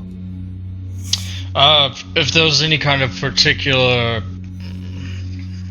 background information, sightings, where they could perhaps be, any of them. It doesn't. I mean, I know there's several.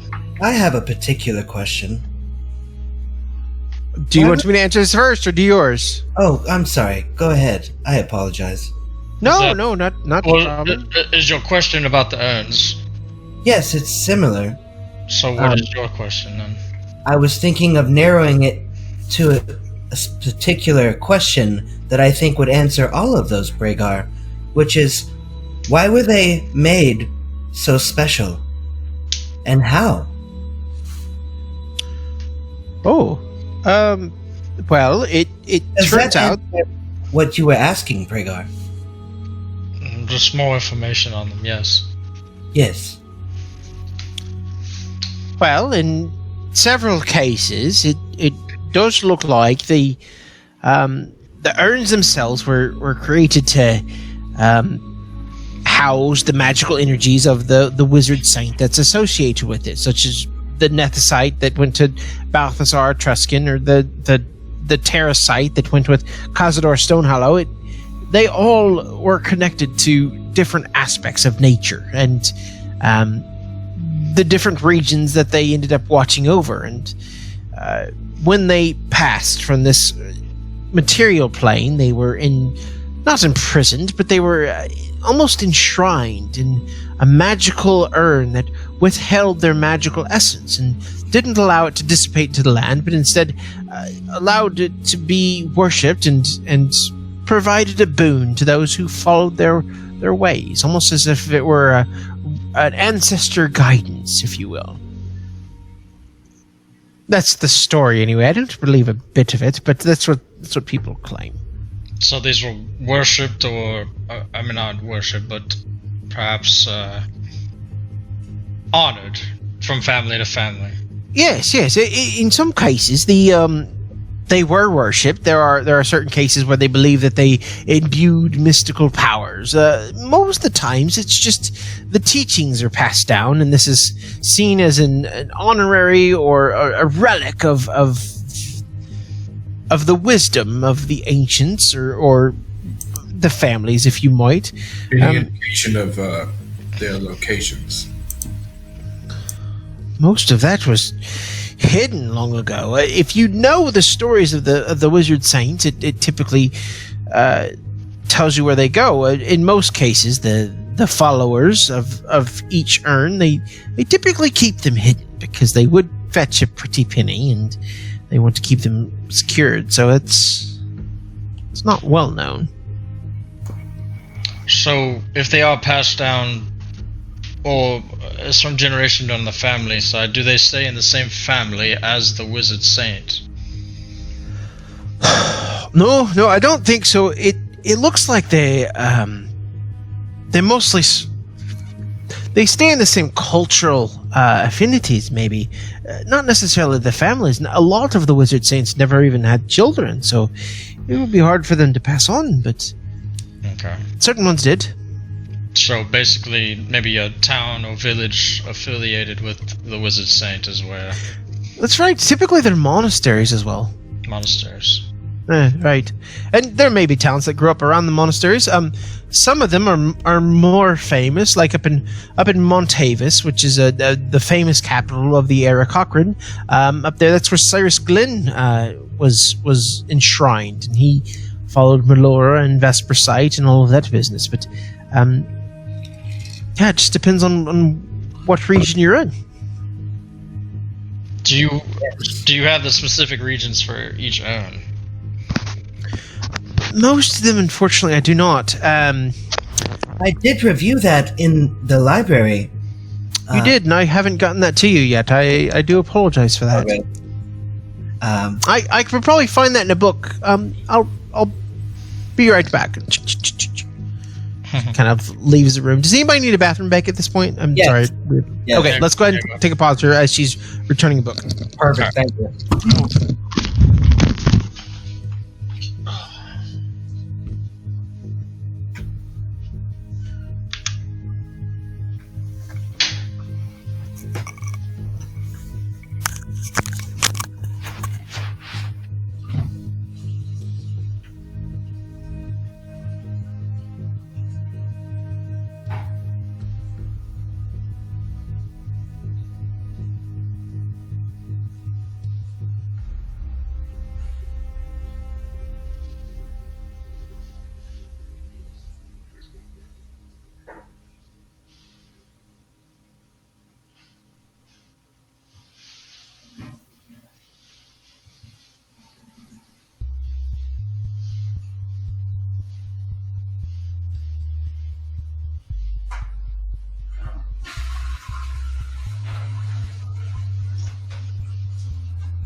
How you doing, Josh? I'm good, man. How are you? How are the kids? Man, they are ornery as can be. Yeah. They're getting big. I see all the pictures your wife posts. So Yeah, crazy. man, they're getting ornery. It is. The weirdest thing is that I've been a dad for almost 3 years, and I still feel like it's new. You know? Yeah, I know. It's all so strange. It just feels like you see pictures and I'm like, man, I swear to God, we were just finding out they were pregnant. Yeah. Seems like- They were still little rockers, you know, those little swing things when we first started playing this damn game. Yeah, well, like, because we knew what you guys were been trying to have a baby for a while, just because we knew Morgan and Casey Yeah. and fucking twins. Never again. I mean, who knows, dude? With that, y'all did like in vitro or whatever, right? You could have had 4 or 5. Dude, there was that danger, yeah. Yeah, man. I mean, you're twins, thing. so you have to do a different dad than most people have to do. Can you imagine like 4 or 5 of them? What craziness! Nope. You could have. would. You could have your own D&D game though one day. Hey, you better believe when they get to be like 8 or 9, like those two and Liam and Asher, we're all going to get together. Oh yeah. And anybody else who has one too.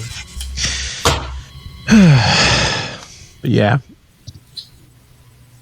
So I've been sitting on that card pool that you had. It was about a year ago now. Been sitting on that for so long. Get it out. There you go. It's the most vague thing ever. It's like, oh hey, you have this feeling that you're being hunted, and a year later, some dude shows up. Yeah, dude. I could not can't expand on it because that was the card you drew. Yeah, I know. I got so fucked by that deck, dude. Dude, you did. Was it you that drew the card that made it disappear? No, that was Okabar decided to draw 2 cards at once, and his first card, or his second card that he pulled. I did. Yeah, I remember that. Somebody pulled 2, right? Was it? I don't remember. I don't know who pulled 2, but I'm the one that made it disappear. Was it you? Oh. No, Okabar pulled the one that made the water, the portal to the water plane. Water wizard now. Yeah, we still haven't recovered from that chaos either. No. Yeah, we got out of hell and have not talked about the fact that there's still an army in hell. We haven't even brought it up. It's been probably a week since that happened. 2 weeks, maybe. You've had a lot going on. Yeah. But you did destroy the giant posing crystal that allowed them to cross over into the material plane. Yeah. Now they have to go the old way. Mm-hmm. The old way. Good shit, man. Good shit.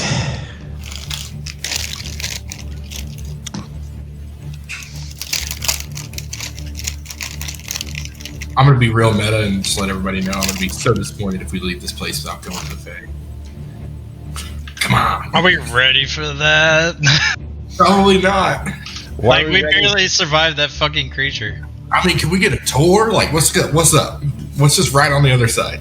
Like, is there a city? Is there a city on the other side, just like there's one on this side? Is it like a train tour? Can we just hop but on and drive through this place? Like, what if it's like a? It's the upside down. It's a small world. It's a border town, so there's like another city on the other side. Yeah, there you go. Can we go hang out over there? Hey, Why do I feel like we could get transported from where we want to go, from where we are to where we want to go in the Fae way easier than we could on this side? You probably could. So that's a small conversation that has kind of been started, but it's a good question to ask. Hey, God, do we have access to a Perlos map by chance? I can get it to you. Okay, cool. Hey guys, if you're super bored, we can put this portable hole in the bag of holding, and it will open a rift into the astral dimension. Yeah, let's do that. I vote no. We don't have enough things going on.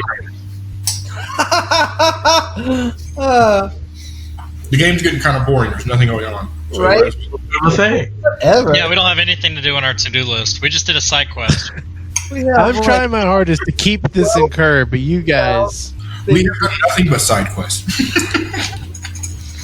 I'm trying to keep the main thing, fellas. Like, yeah, I mean, Darren's trying to fucking main quest us through this. By thing. 2025, we'll finally make it to Sundered Earth. He's the guy that does just the main quest line and doesn't do any Darren side. probably was like, yeah, these guys will probably play my first campaign for probably 6 months or so. It's like we're complete with the game because we haven't done anything. The very first thing we found out is that the Broken Eye was being run by somebody, either Pragar's brother or somebody pretending to be his brother. That was 2 years ago. We still haven't even found the motherfucker. We haven't even looked for him yet. No, I mean, there's Let's just just say- information in this fucking. I have always. Like, we haven't gotten to Abe's backstory at all. oh my god. Backstory at all. We haven't gone to where Zuko lives yet. If I he even know has all of this. I'm just more of the compass, and I try to, I try to just let everybody remind everybody of the to-do list. That's what I'm talking about. Yeah, I've But learned no, a lot DMing. Is everybody Yeah, here? We need to- I have a blast just like doing the dumb shit. as well. So like, I just love D&D. Okay, so This is how you play RPGs. You just do side quests for like the first Look. 2 hours. Yeah, when I started We're I almost spent 9 there. hours. I spent 9 hours completing every single objective in all of Norway before going Yep. to the second level of the game, and I was like level 20, like 25 by the time I went on my level 2 mission. Yep. That's how we got. We're gonna mine Jared's intellectual property for every fucking thing that it's worth. I mean, but he's prepared it like that, so it's cool. We're searching for every drop of oil, Jared. Do you remember when we first started out, and in session 0, you guys told me you love to complete every inch of the map. You guys love to go through every single, like, you guys asked for this shit, all right? I was talking to a DM friend who he used to work for Blizzard and shit. He's a bartender, but he fucking was like, if you play where what the players do, that the players create the canon, and you just build on top of that. He was like, I've started campaigns that I had maybe like 5 sessions worth of content. We played for like 4 years because it just goes and goes. Yeah. I'm trying so hard to get your like Improv skills. That's all you need. to wrap your stories into a nice little bundle, but damn it, there's a lot going on. Can we roleplay? Because Calverin's going to try to It convince doesn't us. have to be the nicest bundle as long as it's a bundle. No, man. All right. Great. This is We're how all still in the room together, right? life No, is. no, I'm loving it, man. This is like The little lady with the book is there. literally my Yeah, hold favorite. on. Yeah. Okay, What is? Sorry, what is? the little lady with the book that was just No, telling- AVA. What's your favorite thing? This D&D, this shit is like my favorite shit. Okay, good. Like I work, I sleep, I eat, I game a little bit, I do this. Cool. All right. So at this point, big old thick glasses coming right through. She drops another book on the floor. Opens it up. All right. Which one would you like to know where it is? the closest one to you. Which what? Which urn? Which ones are on this plane? We're looking for urns here. Oh, goodness, on this plane, it might be easier to tell you which ones are not on this plane. Actually, let me look through here real fast and just turn a couple of pages. I have notes about that urn. Let me find out what those. So it looks like Urn. it looks like the urn of Balthasar Etruscan. He is associated with the graphite in Black Luxon and Tiamat, and he was on the he's the Nethysite deity, and he represents Nethysite. He was on the he still is on the plane of hell. Yes, and it seems that Is that the only one that's in hell? yes. As far as I know, it certainly is. Not that one. Give us another one. All right, the one. Not that one. Let's see here. Let's look over here real quick. Oh, good. We've also already found the one in Gideon's Grotto, so you can skip that one. The Gideon's. You found it.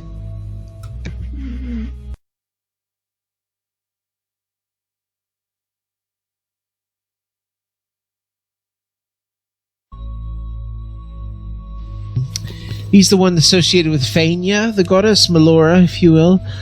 Turquoise, azurite, sapphires. All We've of done that. 3. I'm sorry? Sorry. But 2. We've done 2, right? Okay. We've done 2, and we have knowledge of a possible 3rd so far before what Tess is telling us. You've Hey, Vera, done didn't you say a minute ago that there's one in where the Eric Cochran are from? Do you know anything about that one? And Montavis. Yeah.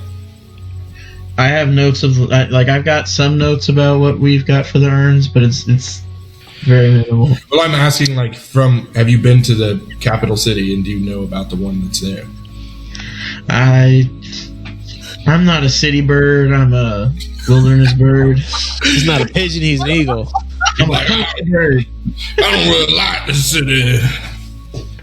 Dude, I just realized you should have done a foghorn leghorn for the last 2 years. I said, I the world shape. Okay, guys, this was written like 2 years ago, so lay off. You guys Okay. are caught up on your readings. Let's see here. There's also there's the one that's done with Terracite. That's through Cazador Stonehollow. It represents Moradin and Hematite, Hessenite, Tiger's Eye, all of those deep stone gems and jewels.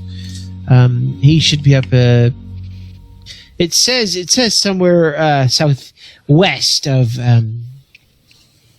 Boneguard, but it doesn't give anything specific to it. You know about Shala's one, the Aethysite. Where's this one? On the. This looks like it's on the plane of fire. This one is Karn Calathrax. He's the one that represents Pyrrhusite.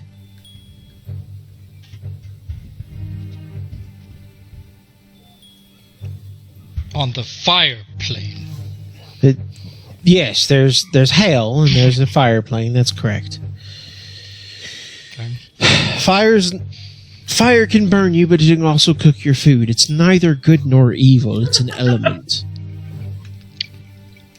Fair enough. Management, please. That actually makes the most sense. So you'd say fire brings balance. But no, it's dumb. Whoever said that, stupid. There's also the one Phonosite. It's the opposite of Fluorocite, which you've already seen. You've seen the one by Gamerlin, the one that represents Medastria and all that. The opposite of Fluorocite is Phonosite. That represents Taurox Clovenhoof. He was a strong figure. He was actually a centaur, if you would believe it. He represents Pelor, and nobody truly knows where his urn was. He was one that roamed the wilds, actually, and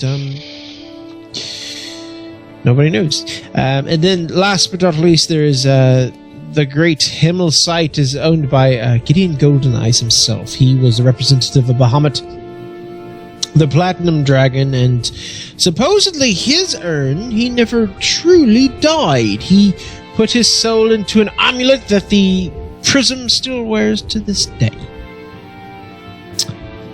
1, 2, 3, 4, 5, 6, 7, 8. That's all the wizard saints. Yes, 8 of them. Where did you say the Cyrus Colin urn was? Did you say? Oh, sorry. Cyrus Glenn, Glenn. Glenn. Yes, Glenn. He controlled Vesperite, which is the water elemental. He was done with Melora Fania. He tends to be associated with the Fae, I believe. Okay. Speaking of the Fae, he and she, if you will, they represent the ebbing and the flow of the veil that crosses over between the two.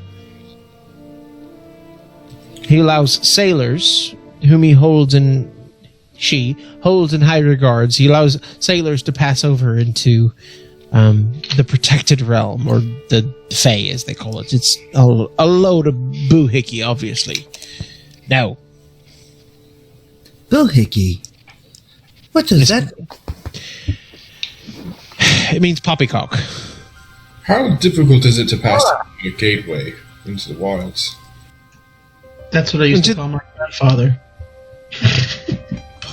Oh, God. You ask me how difficult it is to cross into the Fae? Yes, and like who's allowed to do so, and well, normally, under typical circumstances, you're able to pass into the Fae without much effort. The King's Court is typically open to all. Is there Fortunately, is there a city on the other side, like the city of Leaves is here? Is there a Fae city through the other side of the gate? yes, there most certainly is. It's called the Kerner King's Court. It's in Mithrandain, is the kingdom of the Fae, as they call it. The king is known as Oberon, and the queen is obviously fuck, let me look it up. Oh, I forget her name. Titania. Excuse me, Titania and Oberon. They are the traditional titles of the Queen and King, and they rule over the Kerner King's Court. Currently, it's King Garrix Marauder. His beautiful, sweet summer queen, Gaina, she previously passed away, as did her daughter, Adrastia, a few years back. And the current ruler is Oberon, as they call him, and the queen is, what was her name? Something about spiders or something, I forget. Spider Queen. Well, no, not the Spider Queen, obviously. It's Micah? Mika? Mika. Yes, that's right. You've Right. heard this before. Definitely not Spider Queen. Right. Well, no, they don't call it's not The a what? name that's like used in polite discussions, but they say that she looks like a spider when she's creeping around. She's not the most liked of Let me ask you this: does the Fae mirror our realm linearly? Like, if you travel a distance in the Fae, have you traveled to another gate like the one you have here, where you No. cross the physical world? How does that work? If we go in your gate here, can we come out somewhere else on this plane? Do you Is put the travel restricted the way that ours is here now? in the most simple answer, yes, but I must warn you, time does not work the same way in the Fae. Neither does distance. You might travel 1 mile in the Fae and end up 200 leagues away, and then you might travel for 2 days away and end up relatively in the same space. Neither of them work on a one-to-one basis. So can we loop back to real quick? You said the queen was Mika. That's right, Mika the wolf, Mika the spider. They call her many different things. Okay. She married the poor Right king. now. Like, if we go there right now, she's the queen. Well, yes. She was the regent before the lovely queen passed away, and with all of her kind and caring Sure.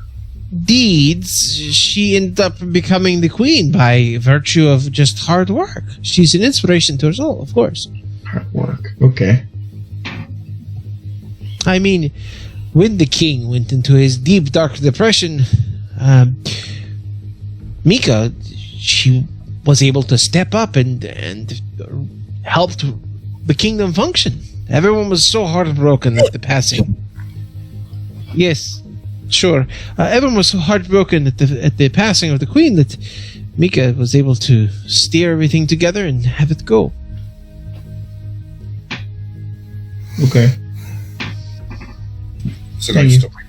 Was there anything unusual about the passing of the queen? Or the princess, for that matter. Well, yes, it was a very strange disease, I believe. One that first sapped them of their... You know, especially when it deals with royalty, elves tend to live a very long time. And what are the rumors that they were poisoned? What? Well, you can't tell me you haven't heard the rumors that the queen and the princess were poisoned. We haven't even been here, and we've heard those rumors. No, those seem to be strictly the rumors. There's no one who... No, Maybe there's nothing written. It's just more of a pen pal thing. Perhaps, yes. Well, if that's all the questions you have regarding the urns... Yeah.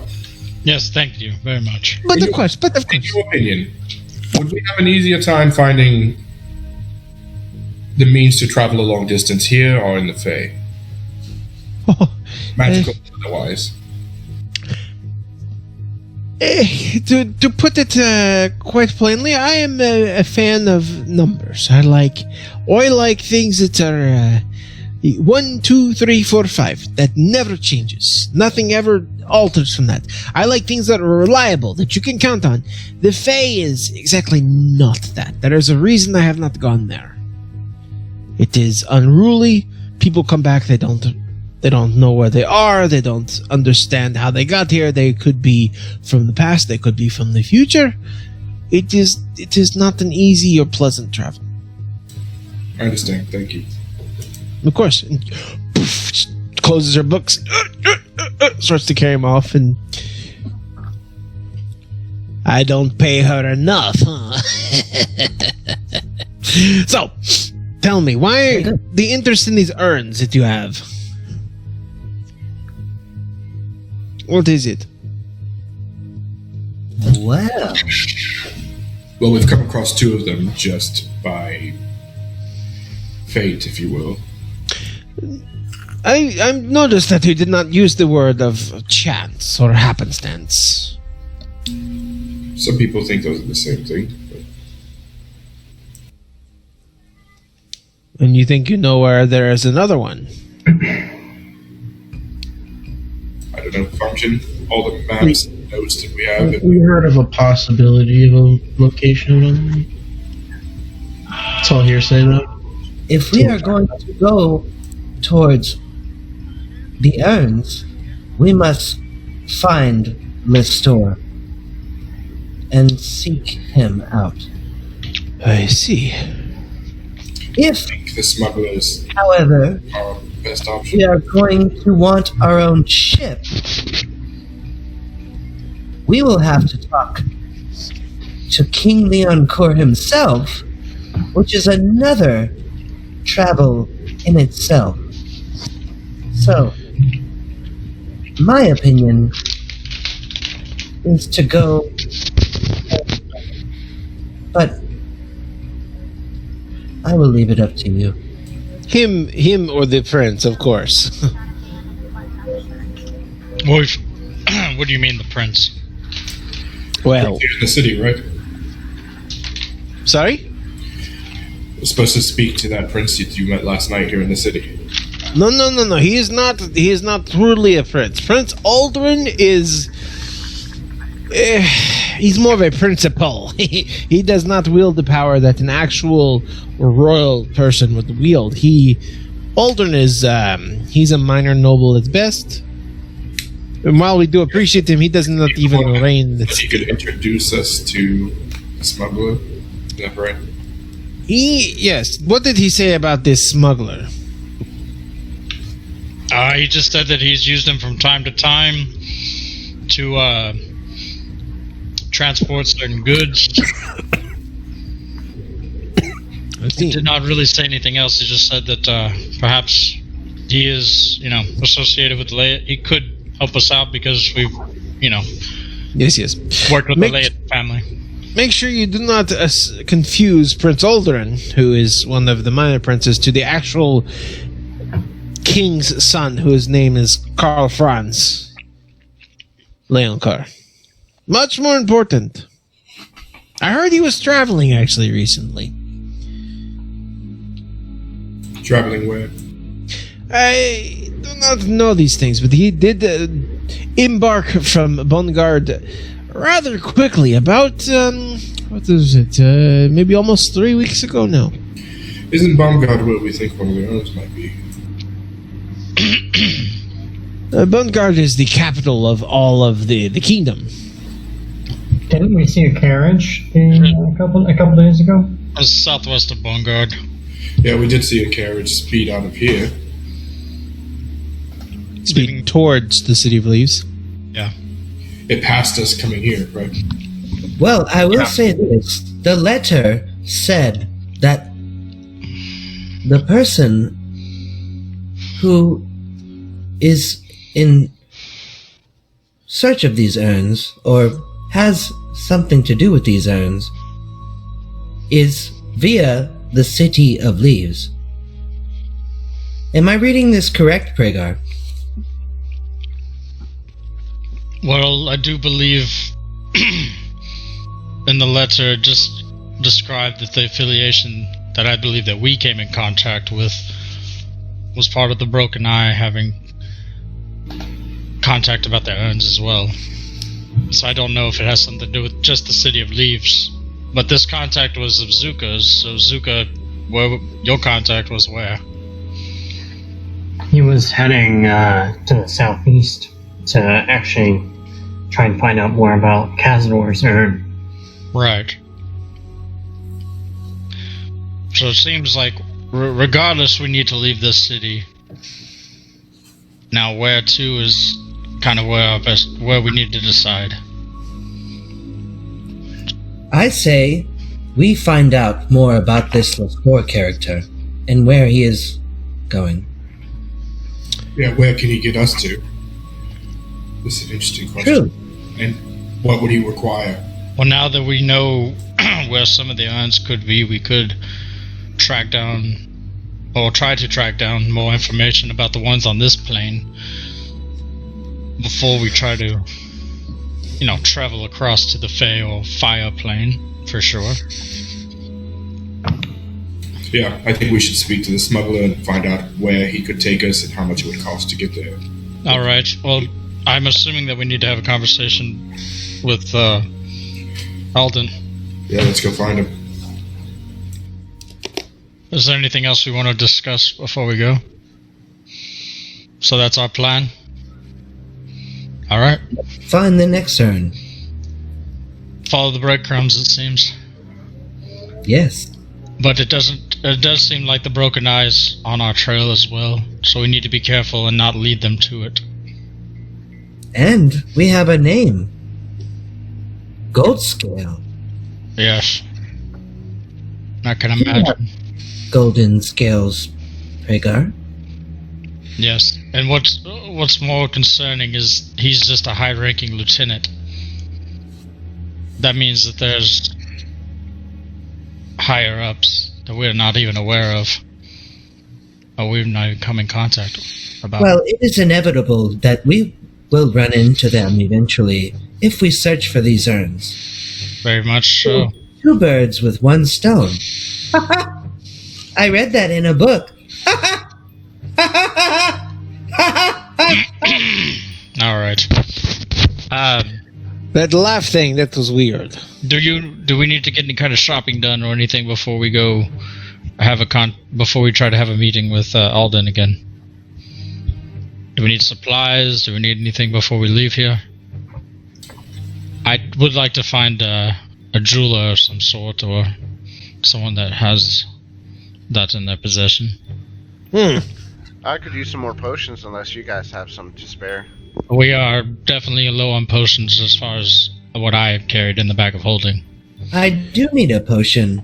And Function, you notice he just kind of, he's still humming. Like he's humming something.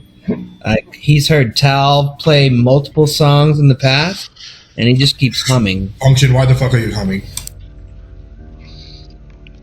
Huh. I do not know. You're making sounds. Is it a song? Yes. Is it the same song? one of your songs. One of my songs. How's it go? Loved it every time I hear it.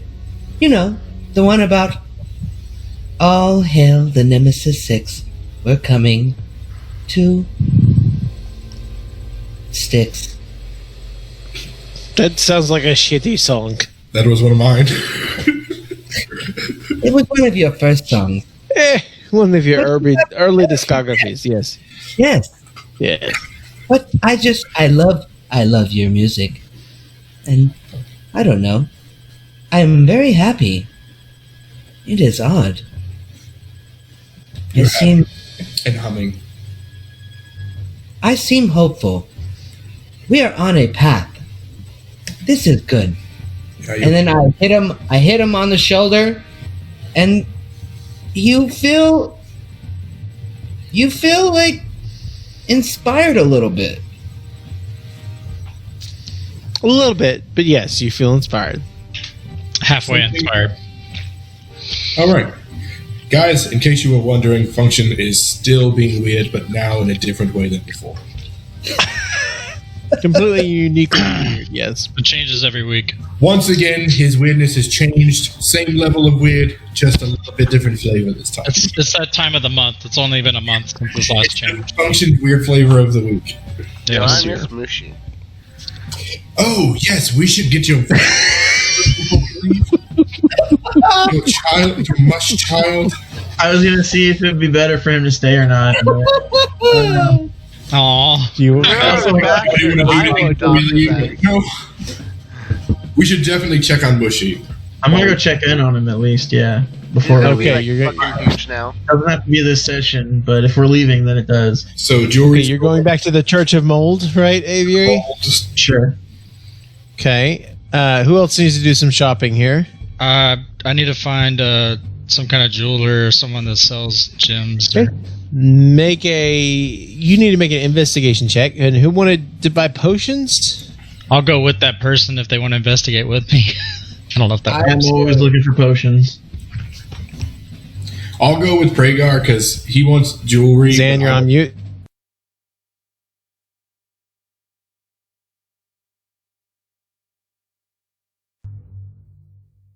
And okay, Avian and Zan, you guys are going to make an investigation check.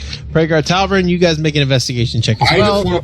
I just want to find a place where I can buy like a new leather coat and new boots and like kind of change from my very specific.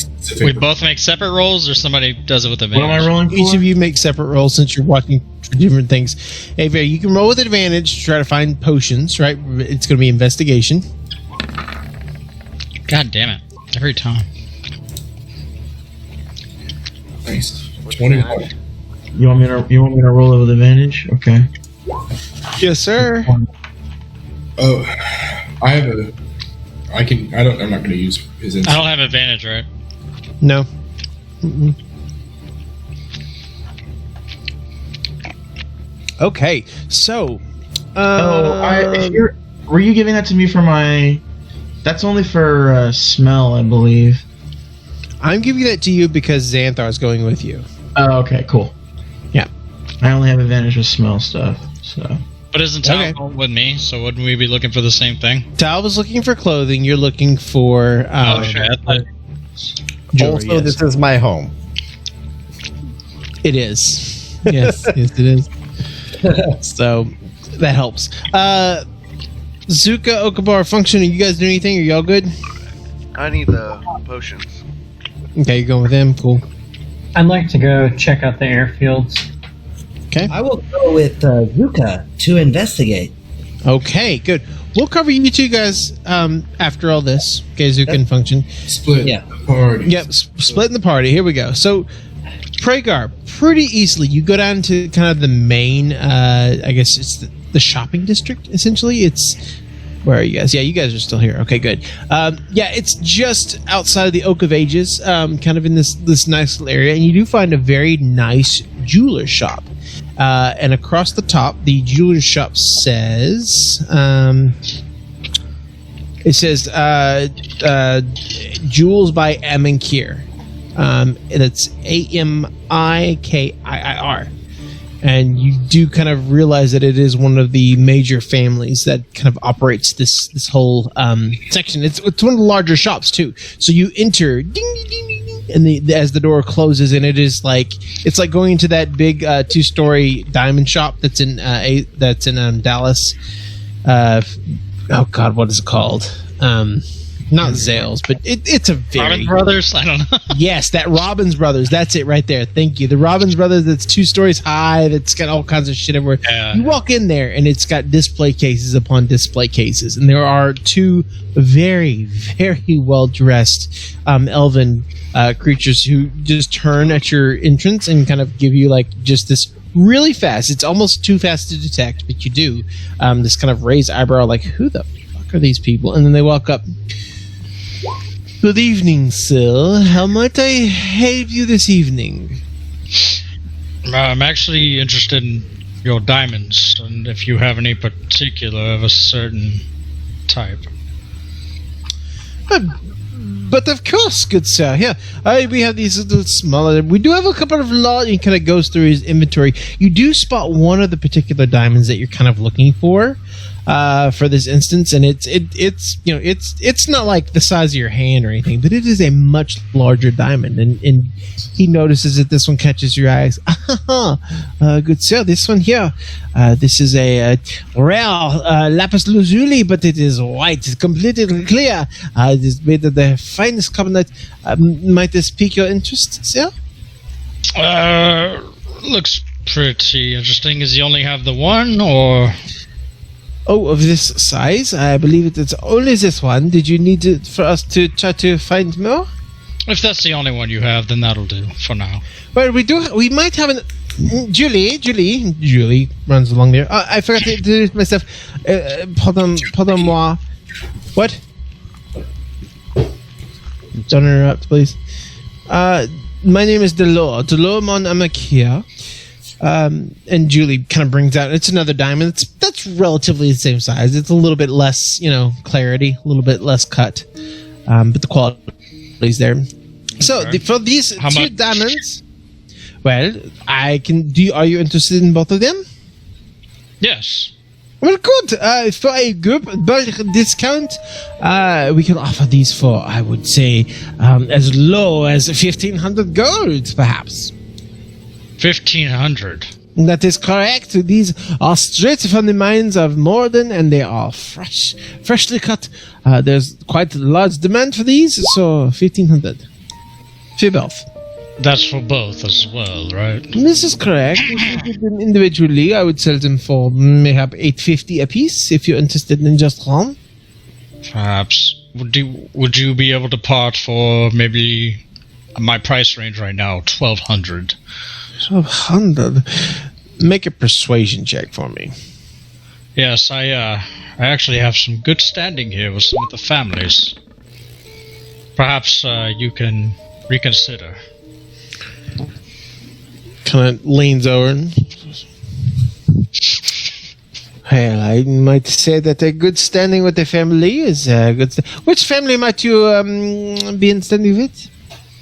The Leoden family, actually. Oh, well, we do maintain a good relationship. Tell me, whom exactly do you care to claim within the Leoden family? Prince Alden himself, actually. Oh, really? And you know him? We've done some dealings, yes. Kind of looks at you for a minute, just eyes you up and down. It's not a lie.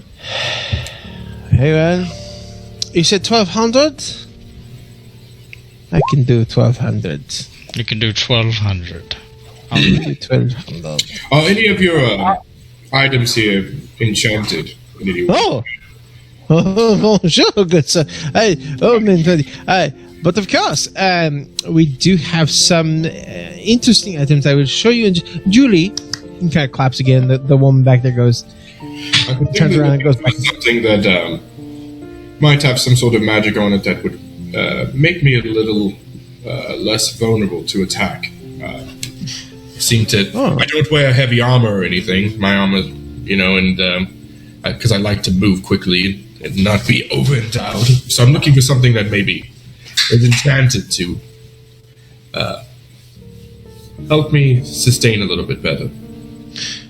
I see. And he turns around, and as Julie's kind of carrying out like some jewels, he kind of makes another hand signal, and Julie has these like necklaces in her hands. She turns around and leaves again. 1 moment, good sir. So 1,200 for you, correct?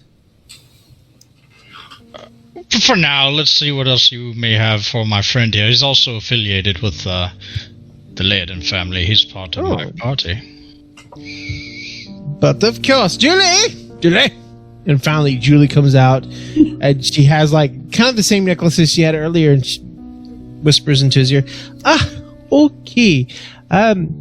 Well, unfortunately, anything that would act as if it were armor that does not quite exactly exist within our little realm. You may wish to look for maybe in the Wizard's Tower or something along these lines. Unfortunately for us, we do not have anything. Place here in the city where I can go.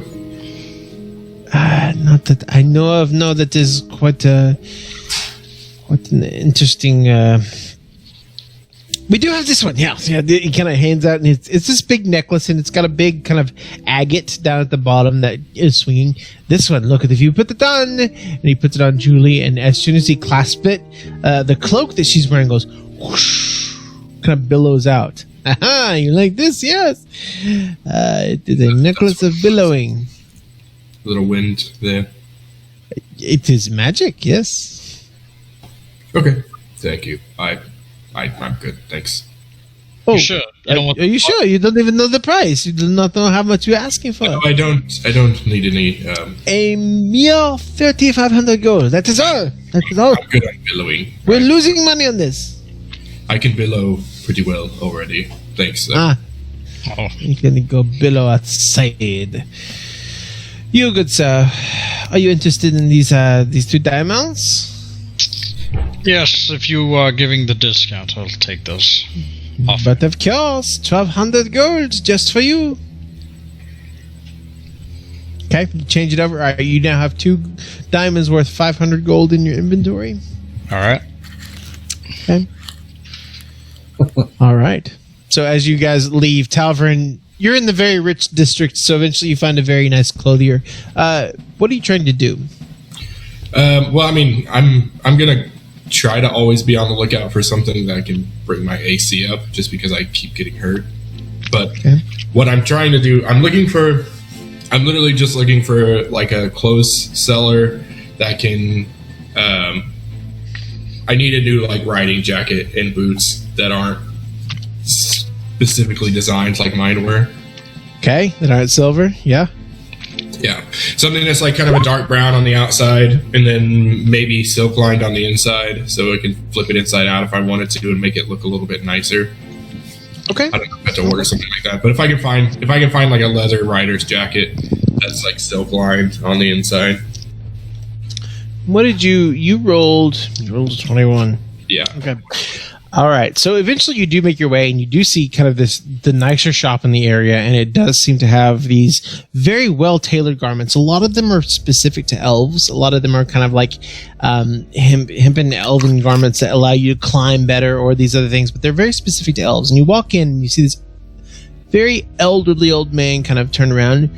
Oh, how might I help you, good sir? Yes, I'm looking for some clothing, please. Looking for something specific. We have lots of. Sure. Looking for a jacket, something leather, perhaps lined with silk, that I can, wear one way when I'm out on the road and another way when I step into a place. That way, kind of fashion and function, something like that. Function. Function and form, you might say. Yeah. Very good. Funny thing about function and form is that somebody's writing a book and they want to be clever and make a double entendre on function and form and function over form or something like that. Sometimes some players might take that the wrong way and imagine that function is some type of some type of character that they need to be working out with. And really, it's just confusion that the dumb DM creates along the way. Anyway, there you are. Look here. Yeah, don't be worried about function, about form. It's not a thing. It's supposedly a play on words that was dumb. Anyway, look at this. Yeah, kind of pulls out this, and it's a long kind of trench coat, but a very classy, almost petticoat that's very long and has nice light tails. And he goes, "Oh, look, you get some dust on it here." And he takes some of the dirt that's like in a little bin he's got in the side and rubs it in there. And you put it on, and he rubs it over your shoulders. And as he puts it over your shoulders, it goes, the dust just pillows off. Yeah. This is some enchanted magical leather armor. It's good. It does more protection than you would think, and it keeps you clean. It's like a thaumaturgy coat. It certainly is, but it's more than that. It's this cloth in here. It's stronger than leather, actually, and it'll take hits that you wouldn't think it could. How much do you want for this thing? This was one of the last enchantments that my pappy had, so it's very dear to me. I could part with it for 1,250 gold pieces, but...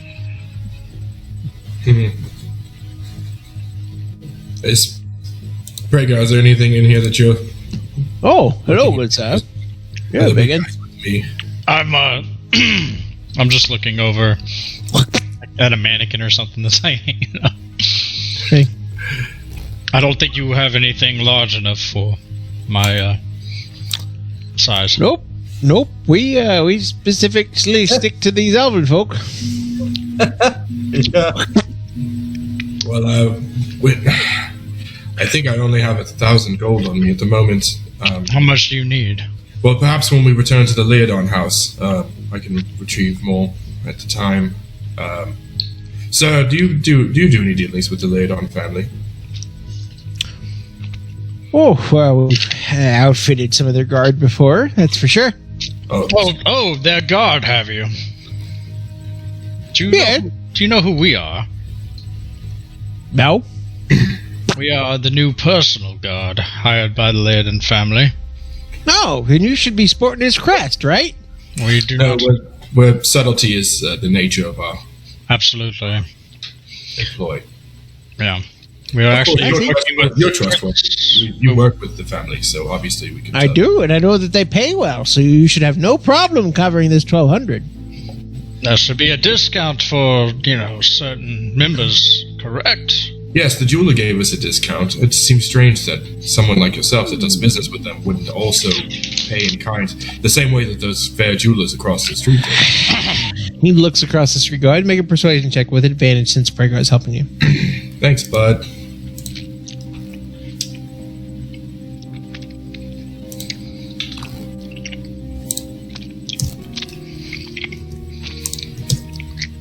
Alright. I needed it. I've only got 1,000 gold on me now. I travel all the way back down to the city for... Well, I do good business with them, so... We will certainly make sure that they're aware of your help today. Well, I do appreciate it. Old Craigie's goods here. 1,000 gold, that'll be just fine. We can do that. Perfect. Yep. I will mark it off. Okay. The Leodon send their regards. Yeah, that's all I need. Oh. Thank you very much. This seems like fine work. I imagine there's some sort of card in the pocket or something that tells me exactly how it works. Yeah. It's studded leather +1. Cool. But it has hold on, I'll find it. But it automatically cleans itself. It's very similar to Prager's armor, but it has the ability. What is your armor called when it cleans itself? Mine? Yes. You never gave me a specific armor. Well, shit. I've just been using the armor of gleaming. Hold on. Yes, I'm sorry. So yours is Armor of Gleaming +1. Yeah, There you go. Armor Gleaming Plate is what I have. Yes. Thank you. Armor Gleaming +1, Talvin. Okay. Studded leather armor gleaming of +1. It's where the Zuka pulled that up faster than mine. Yeah. Zuka's on it, man. We'll talk about this later, Tal, but I do have that you have studded leather +2 already equipped. Yeah, I'm looking at that right now. Yeah, that's red. Okay, so for the other two, this is going to be Aviary and Aviary and Xanthar. You guys went to go look for potions, correct? Correct. Okay. Yeah, and to be honest, before we got out anywhere, I would use Disguise Self to still look like an elf who is the exact same height as myself, but very much like one of the guards that my grandfather kept around. Feel like I should look different if I'm going to go visit a magic shop. Okay. So when do you cast this? Like before we leave. Okay, in the compound? Yeah. Okay. You are now disguised, and you look like one of the guards. No problem. You exit and you walk on down. You look like a guard, no problem, and you're with Aviary. You two walk into what is the potion shop. It's a big apothecary right in front of you. And as you enter into this apothecary, you see a very it seems to be a middle-aged kind of female. She's a dwarf, and she's got like this homespun look to her. Everything that she wears is homemade. It's out of fashion. Her whole shop is made up of these large bins that are just they reek of shit, and they're growing mushrooms. There are just all kinds of mushrooms and morels all over the place. Different. Some of them glow. Some of them give off their own light. Some of them almost seem to like sing or hum.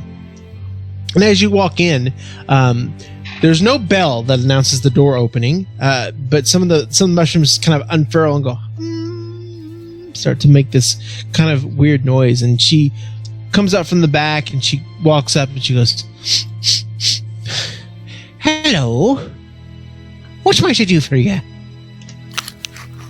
We were looking for some different things. Maybe some healing potions. Maybe some interesting potions. Oh,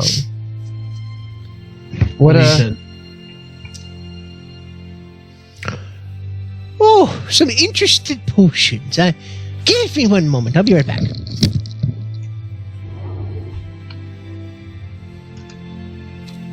Potty break. Or kid break. Nope. List break.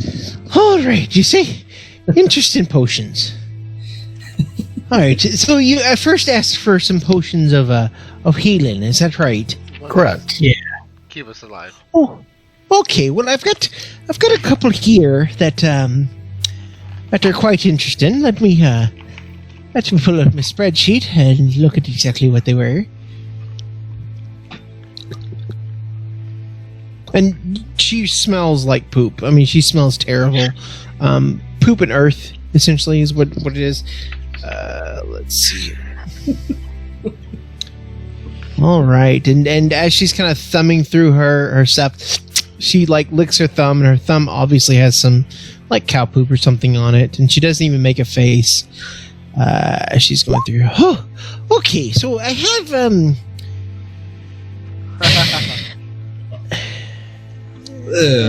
Sure, we'll go with that. So, Why? I just made these myself. I have two of the more common healing potions here. These will be 75 gold apiece. And then this one here, and she pulls out, and it's a larger one, much, much taller. This one's an uncommon healing potion. This one here runs 375 gold. Would these three be the interesting ones for the healing potions you'd be wondering about? I mean, all of those sound interesting. And definitely they fall into the category of a healing potion. So we're interested in all of those. How many do you have? Well, this is unfortunately my whole stock. We've got 2 for 75, and then 1 for 375. What does the So more 5 expensive one do again? Well, the more expensive one is considered an uncommon healing potion. It does a little bit more healing in a hard situation. It's a good thing to have, certainly. Absolutely. Do you have any? What other kind of potions do you have? Anything that would help you in a fight? Anything that would help you? Ooh, I hope you I'm more of a fan of the pen is mightier than the sword. I have several types of ink if you're interested in it. I've got oils, I've got perfumes. Definitely not. I do happen to stock a few poisons as well. Ooh. Anything you could apply to a weapon? Arrows. Well, I mean, if you put a corrosive acid or a poison on a weapon, it's just going to degrade the arrows themselves or the blades. I wouldn't recommend that. No, not at all. Let's see here. I do have a vial of acid. If you want that, you can throw that on people. I have one flask. I have one flask of alchemist's fire. If you've ever dealt with that before, it's quite how much flammable. for the vial of acid, the one you can just chuck at someone? The vial of acid is going to be 38 gold. Okay, we'll definitely take that and the 2 smaller healing potions. But of course, good sir. So 38. We'll just make that 35 to be nice and round about it. Oh, you're so good. Anything else that? Of course I am. Anything else that tends to light your fancy, if you will. I noticed you had some fairly unique mushroom chimes in the front. I grew those myself. Oh man. Do you have any Did you ask a question? I asked if he sold the mushroom chimes. Oh, she kind of does like this, and her hair has just this huge green streak as she does that. No. Those are my babies. That's where they're, and they let me know when we have customers coming in. What do you feed them? I mean, dirt and old logs, and things that mushrooms eat. I don't know those things. That's why we're asking. Well, mushrooms are the keepers of the loam. They keep the forest grounds from being overrun with leaves and dead things. They So complete the circle of life. If you had one that could run around and talk, what would you feed it? Like over the churches of Mold, like a myconid. Yeah, sure, yeah. Like if you were, you had one of them as a friend, what would you give it for lunch? A milkshake over that? Well, I would set out a piece of wood for a couple of months and have it nice and rotted and soft, and let them put their little. Well, if I knew that they were coming over, otherwise I'd just give it some nice fertile dirt or maybe even some shit. Okay. That's good to know. It depends on what they like. I know. Just imagine with wine, you have a terroir, correct? The land seeps into the flavor of the grapes. With wine, you have terroir, where the land itself seeps into the grapes, and that gives the wine itself flavor. Imagine the same thing of we people. What we eat and what we poop out is our own terroir. And so if I eat a meat-heavy diet and I poop something out, and the myconids come and feast upon it, then they get a nice flavor of beef. Right.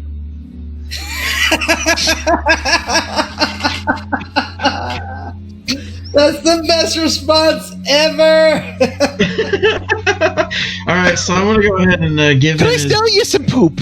Maybe. You said it was 38 gold for the 2 potions and the.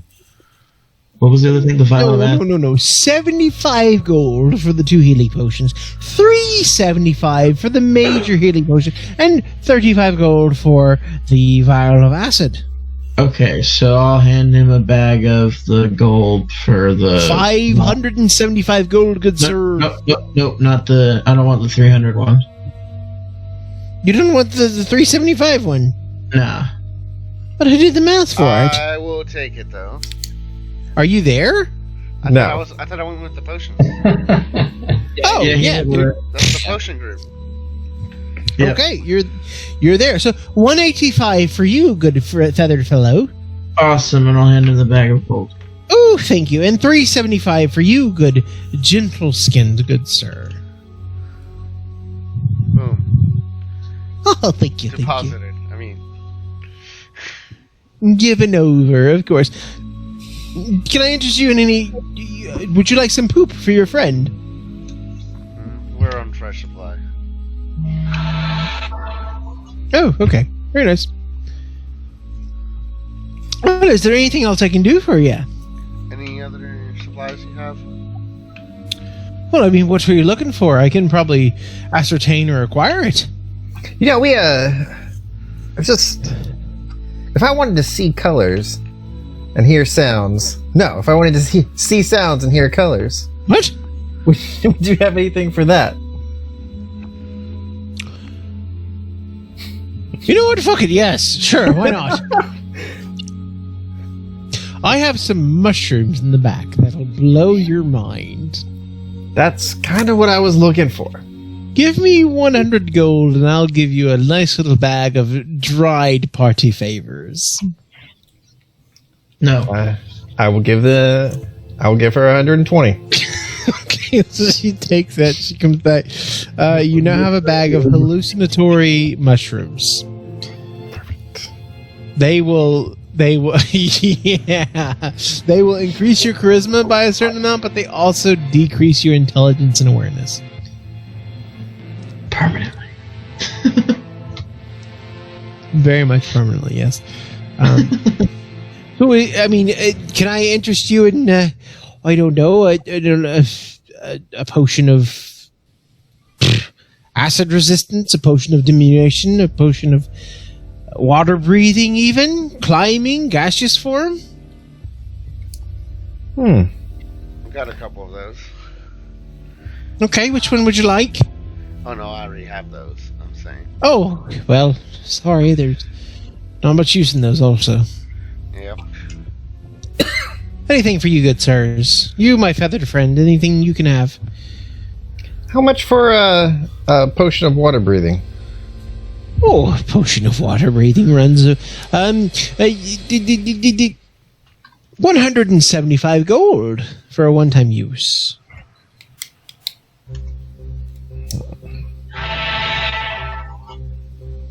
No, I'll take it. Oh, fair enough. Here you are, good sir. And she hands you a potion that looks like a solution of oil with a couple of like fish scales kind of floating in it. Here you are. Anything else I can do for you, good sir? I think that's it. Oh, very good. It's been a pleasure doing business with each of you. Yeah. It's been a pleasure. Okay, so function, Zuka. As the rest of the party is taking care of their own favors, you two find an elevator, the lily pad that ascends into the top branches. Eventually you make your way out, and it's one of the larger, more sturdy branches that is kind of growing out of the tree itself. There are two walkways, one on either side. They're very, very much more sophisticated than the rest of the tree. These are very... yes, it is. They're very nice thoroughfares that go up and down. Eventually, you make your way out to the Ramsden airfields, and you can see that there are several different tiers of these planks that kind of extend out. Almost all of them are empty. There are two that are not currently. One of them is a smaller kind of... It's a frigate, essentially, is the best way you could call it. It's not in the best of shape. It looks like it's under some repairs. On the other side, there is what is could only be considered kind of an elven military transport. It's very large, very heavy, almost a tanker look. That one looks like it's been kind of moored up for quite a while. It's got lines that are all over. It looks like it almost is being overhauled at this point. As you enter this area, you immediately notice the smell. It smells like a dock. Somehow it smells like there's fish and salt air, and it smells like every other dock that you've ever been at, but this one just... It smells like where there are sailors, and you hear just several buildings that are warehouses, several that are taverns, and there's just a whole lot going on in the area. What are you guys looking for? The frigate. It doesn't. I mean, it looks like that was damaged. The frigate on the left, it looks like it's undergoing repairs. Some of the what would be the port mid bow is being repaired, like they're replacing some of the wood. That looks like it has. Make an investigation check. Before he does that, I'm gonna go up to Zuka. I'm gonna put my arm on his shoulder and I'm just gonna let him know, hey, I just want to thank you for all the time that you've spent with me at the library and everything. And I think you're really, really great. Okay? Okay. That was very inspiring. Yeah. Okay, 1d6. Thank you for being a friend. Stop that. Function, do you want to... Well, okay, never mind. Cool. So, I'm gonna... You said 1d6. Let's... If you want to use it, yep. Sure. YOLO. Why not? Function's inspiration is going to be like Goodwill Hunting. That is exactly what you needed. This ship, now that you get a better look at it in the daylight, it looks like something very reminiscent of something you saw a couple of nights ago. When you were on watch, you think back to an airship that was flying through the air rather hastily, and there were several parts of it that were on fire. Those parts that were on fire seem to exactly match what this frigate is. One on the side, on the port, and then a couple in the back. Those are what you would imagine the damage would have existed on the ship that you saw, just kind of glancing wise. But now that you're able to see it kind of full out in front of you, yeah, this is that ship that you saw flying past. Interesting. I'll mention that to Function and say, does this ship look familiar to you? Was Function awake on the watch with me? If I saw it, I would remember it. Yeah, Function, you did not see it. I don't think you rolled high enough. Then I did not see it. You mentioned it, Zuka, but Function, you didn't quite. Gotcha. You saw a big fireball, essentially. Yeah. Okay. Well, I'll mention, hey, Function, I think this might be the ship we saw a couple nights ago. Ah. Let's go ask around and try and find out if there's maybe been any precious cargo that may have been unloaded or anything that the letter maybe included that might give us a clue. Yes. Also, remember, no magic. We don't want another 12,000-eyed monster with things coming out to pop out of nowhere. Yeah? Yeah. Well, Yeah. I'm planning on it. Sounds good. All right. Well, let's go investigate. Hey, God, is there anyone around the ships or anyone that we can see as we walk closer to it? So as you walk closer, you do see that there is a pretty sizable crew that is like boarding and unboarding and working up the sails. And I mean, it looks like there's not enough crew to like pilot the thing, but there are some repair crews that are up there, carpenters and Wainwrights, like kind of making their way around the ship. Lots of hammering, lots of banging noises. There are a couple of cranes that are moving lumber to and from the ship itself. The ship where it is docked, it is still midair, but underneath it you also see that there's a bit of a cradle underneath where people can walk around without fear of like falling to their deaths, essentially. But eventually you walk up and you see that there's like a foreman that's overlooking everything. He's a half orc fellow, and he's got a Khajiit. It's a Khajiit. It's a cat person to the next, right next to him, and they're both kind of supervising. And the half orc looks over and spies both of you walking up, and he turns and goes, "Excuse me, sir. Are you here to perform the daily check?" Really quickly, where they can't hear, I lean in to Function and tell him, "You're good at investigation. I'm gonna let you ask the questions." Excuse me, sir. Pardon. But are you the one who is performing the investigation today? Yes, we are. Very good. As you can see, we are proceeding as normal. Can you sign the signatures so that I may go home, please? I think we have to take a closer look at it first before we sign anything. Oh, God. Oh, my God. Very well, very well. He starts walking towards the ship immediately, and almost to where he can touch it, and he turns around and beckons you a little bit closer to the ship itself. Is he out of our range right now? Whisper real quick. Yep. Zuka, just to remind you, Warforged are not thought of as highly intelligent at all. But I can assist you in things. Okay. So this way, come, it's me. So he walked up about 30 feet, or to where he can almost touch the ship itself. I'm going to whisper back to Function as we're walking up before he can hear us and say, all right, I want to try and get inside and inspect to make sure, see what else was going on inside this. You can always task me to investigate something. I just cannot come up with it myself. Okay, that's about all the time you have for conversation. So as you approach, he turns and goes, "As you can see, the timber has been replaced with the ironwoods that we have ordered before. Please tell me, is there anything else that you need to be done today before we disembark?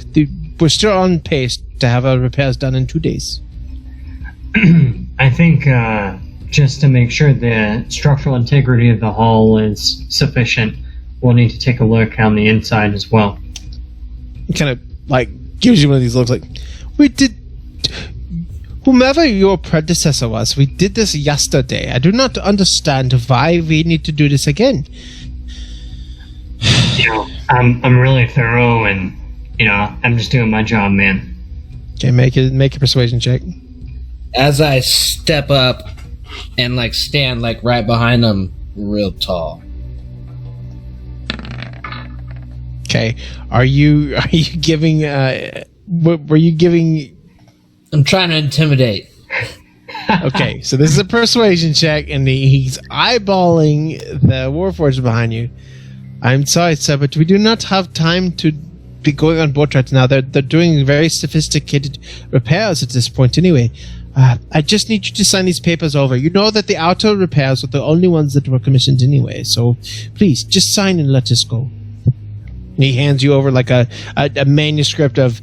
It's a very detailed list of different supplies and things that are on there. Make a perception check really fast, Zuka. And Function, if you're looking over his shoulder, I'm going to say you can make a perception check too. Okay.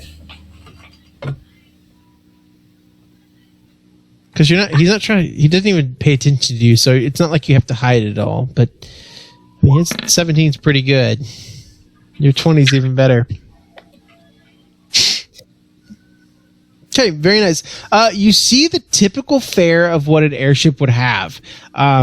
And you, Function, being the quartermaster of your own ship, you also notice that there is a large shipment of aethysite that is being ordered. It is for several, tens of thousands of gold that has been ordered that is being uploaded into this. It's on top of whatever repairs that are being done, which the repairs themselves should cost around 75,000 gold. So just with the replanking of everything, engine work, things of that nature, there's a whole lot on there. You also see that there's a huge shipment of food as well. Lots and lots of food for a This is crew. an invoice. What's that? This is an invoice or something. It's an like invoice. Yep, Yeah. yep. And you can see that it's under a certain portion. It says today's repairs, number totaling to about like 60,000 gold. Essentially, he just wants you to sign it. Zuka, he's handing it to you. Okay. Yeah, I'll just sign it and I'll try and make it look halfway eligible where they wouldn't be able to tell who was actually signing off on it. Okay, make a sleight of hands check, I guess. Sounds good. Or no. Go ahead. Jesus. All right. Okay. Yeah. You do that, and he looks at it, looks really close. Okay. All correct. Thank you, sir. One last question, real quick. Yes, but of course. Remind me what happened to this ship? Were you not on board when it happened? No, I'm just here to inspect. To be honest, I do not exactly know what happened here. It seems that there was perhaps a firefight. These holes that were burned in here, they look like pyrocite cannons. To be honest, nothing else leaves quite the scorch mark that those do. So I do not know who you were fighting. I hope it was not anyone's navy. But to be honest, I am not paid enough to ask questions of this nature. So. Have you seen any of my other crew members around? Well, yes, of course. The most of them are staying over at the Sky Salt Inn, over on that direction. That's where you can find the captain most of the time. Well, the new captain. I'm sure. I'm assuming that you were here under his orders. Yes. Oh, captain. That's correct. Yes. Who are you? Yes. Who are you serving under? Our captain, of course. Is this Colbert? Yes. Okay, make another persuasion check.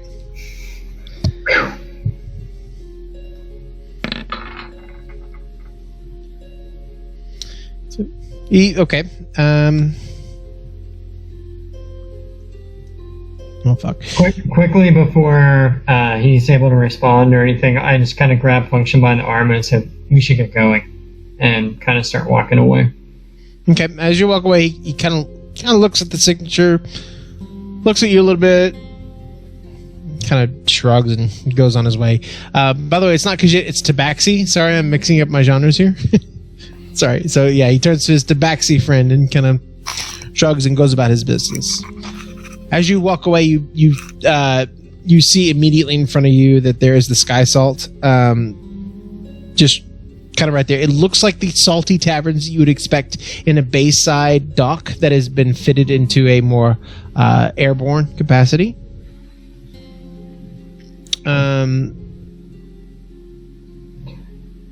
Function, do you think we should go and try and find the others before continuing our investigation? I think so. I woke up on a ship that was, or had similar damage, possibly, that I have seen on this ship. So, we must tell the others. Okay. As you're walking back, I need you both to make a perception check, please. Okay.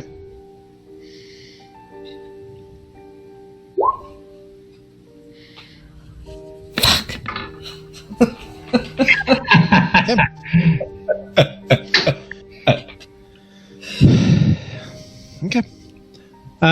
You continue on your way down, passing several different alleyways, several different warehouses, noticing nothing, just kind of in a hurry to kind of reach again with the rest of your teammates. Where are you headed, by the way? Well, we knew that Perigar and Talvarin were in the jewelry district. Okay. Do you want to head there, Function, or do you want to try and find Zan and Ave and Okavar with the potions. Although I have an idea. I have seen Talv and Xanthar do this thing. Let me try it. Okay. Well, hey, it's function. Where are you guys? Are you using your sending stone? No. I'm using... Thoughts and prayers. Okay. So hopefully they're 120 feet. But if they're not, that's all good. I mean, Okay. I need you to make a wisdom saving throw, please. Oh, shit.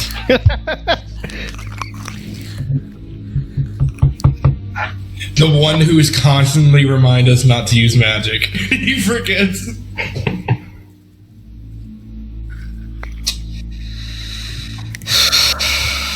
fuck. I totally forgot. All I right. might as well go ahead and put this on. Battle music.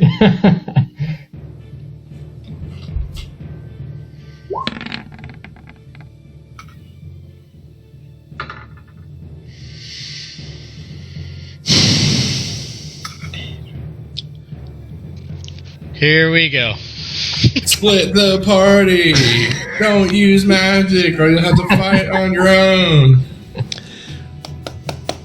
Shit. Do you know what you had to If God's been beat? trying to kill Zuko. Function? You know what you had to beat for that? It's like 11? Like 20 something? probably a 30. Who knows? Well, because it goes So- up. It goes up, but I imagine when the event is done, it goes back down, and you have to go up again. As you and Zuka are, or it stays as an infected, very agitated state until it goes down over time. It could be that as well. As you and Zuka are walking around, you say, "Hey, kind of Zuka, watch this." And you put your hand to your head, and little motes that are just they're starting to kind of come back a little bit. As you imagine to send this to people within 120 feet, being, half a mile up in the air, you immediately feel the magical energies that siphon through your hands and go up into your head and go through your eyes and just that suffuse you and that make you who you are. You feel them all just siphoned away. And you see the magical energies in your body start to coalesce and start to be pulled from you, as it's almost like your soul being torn out of your own body. And they begin to form into this, to collect and to coalesce into this swirling miasmatic just whirlpool here right in front of one of the alleyways. And it stops for a second. All of the motes stop. Just all in this giant shockwave, like the Death Star being exploded. All of the motes just escape, and in its presence, you see emerging from the ground. These arms start to come up as this creature comes out of the ground, and lets out this death-defying roar as you and Zuka are caught off guard in the middle of a street. We're gonna stop right there. Rip. How many times has Function reminded someone not to use magic? Oh my god, that's He's awesome. trying to make himself get a new character and switch it out. I wanted to turn my mic off and go, "Call magic, call!" But I was like, "Fuck it, let him fuck himself." Sorry, Zuka. Yeah, Zuka, you're the only one that could have stopped him. You were the only Had to one. beat an 11, by the way. You had to beat an 11, Jared. An 11 for once in your life. Hey, guys, before we go, will you just point where we all are currently on the map, just so we Sure. have an idea Sure. where the three groups are and how far from each other is that? Yeah. So you're in a major city. Oh, dude, they're way out here at the airfields. Oh, y'all are so fucked. No, the airfields Yeah, are they're half a mile above the ground. They're up in, like I said, you had to take a lily pad elevator up into the air to get to these owl routes, and they're even out on the very farthest tips of the branches. So the first group is in the Oak of Ages. That's this area where the kind of finer district is, kind of by the. Yes, kind of by the theater district, if you will. The second group is over here by the Caps, which is where more of the druidics and healing magics are, kind of between the Heartwood and the Caps. And then Function and Zuka are up here. Y'all are so... Oh my god. We can just play it off as like they're attacking us. I don't know. Wow. Just following us. Next Monday online. Yeah. Next Monday online. I'll see you guys on the message board. All right, guys. Gotta take care. Later. Hey, thanks for playing, Talv. I appreciate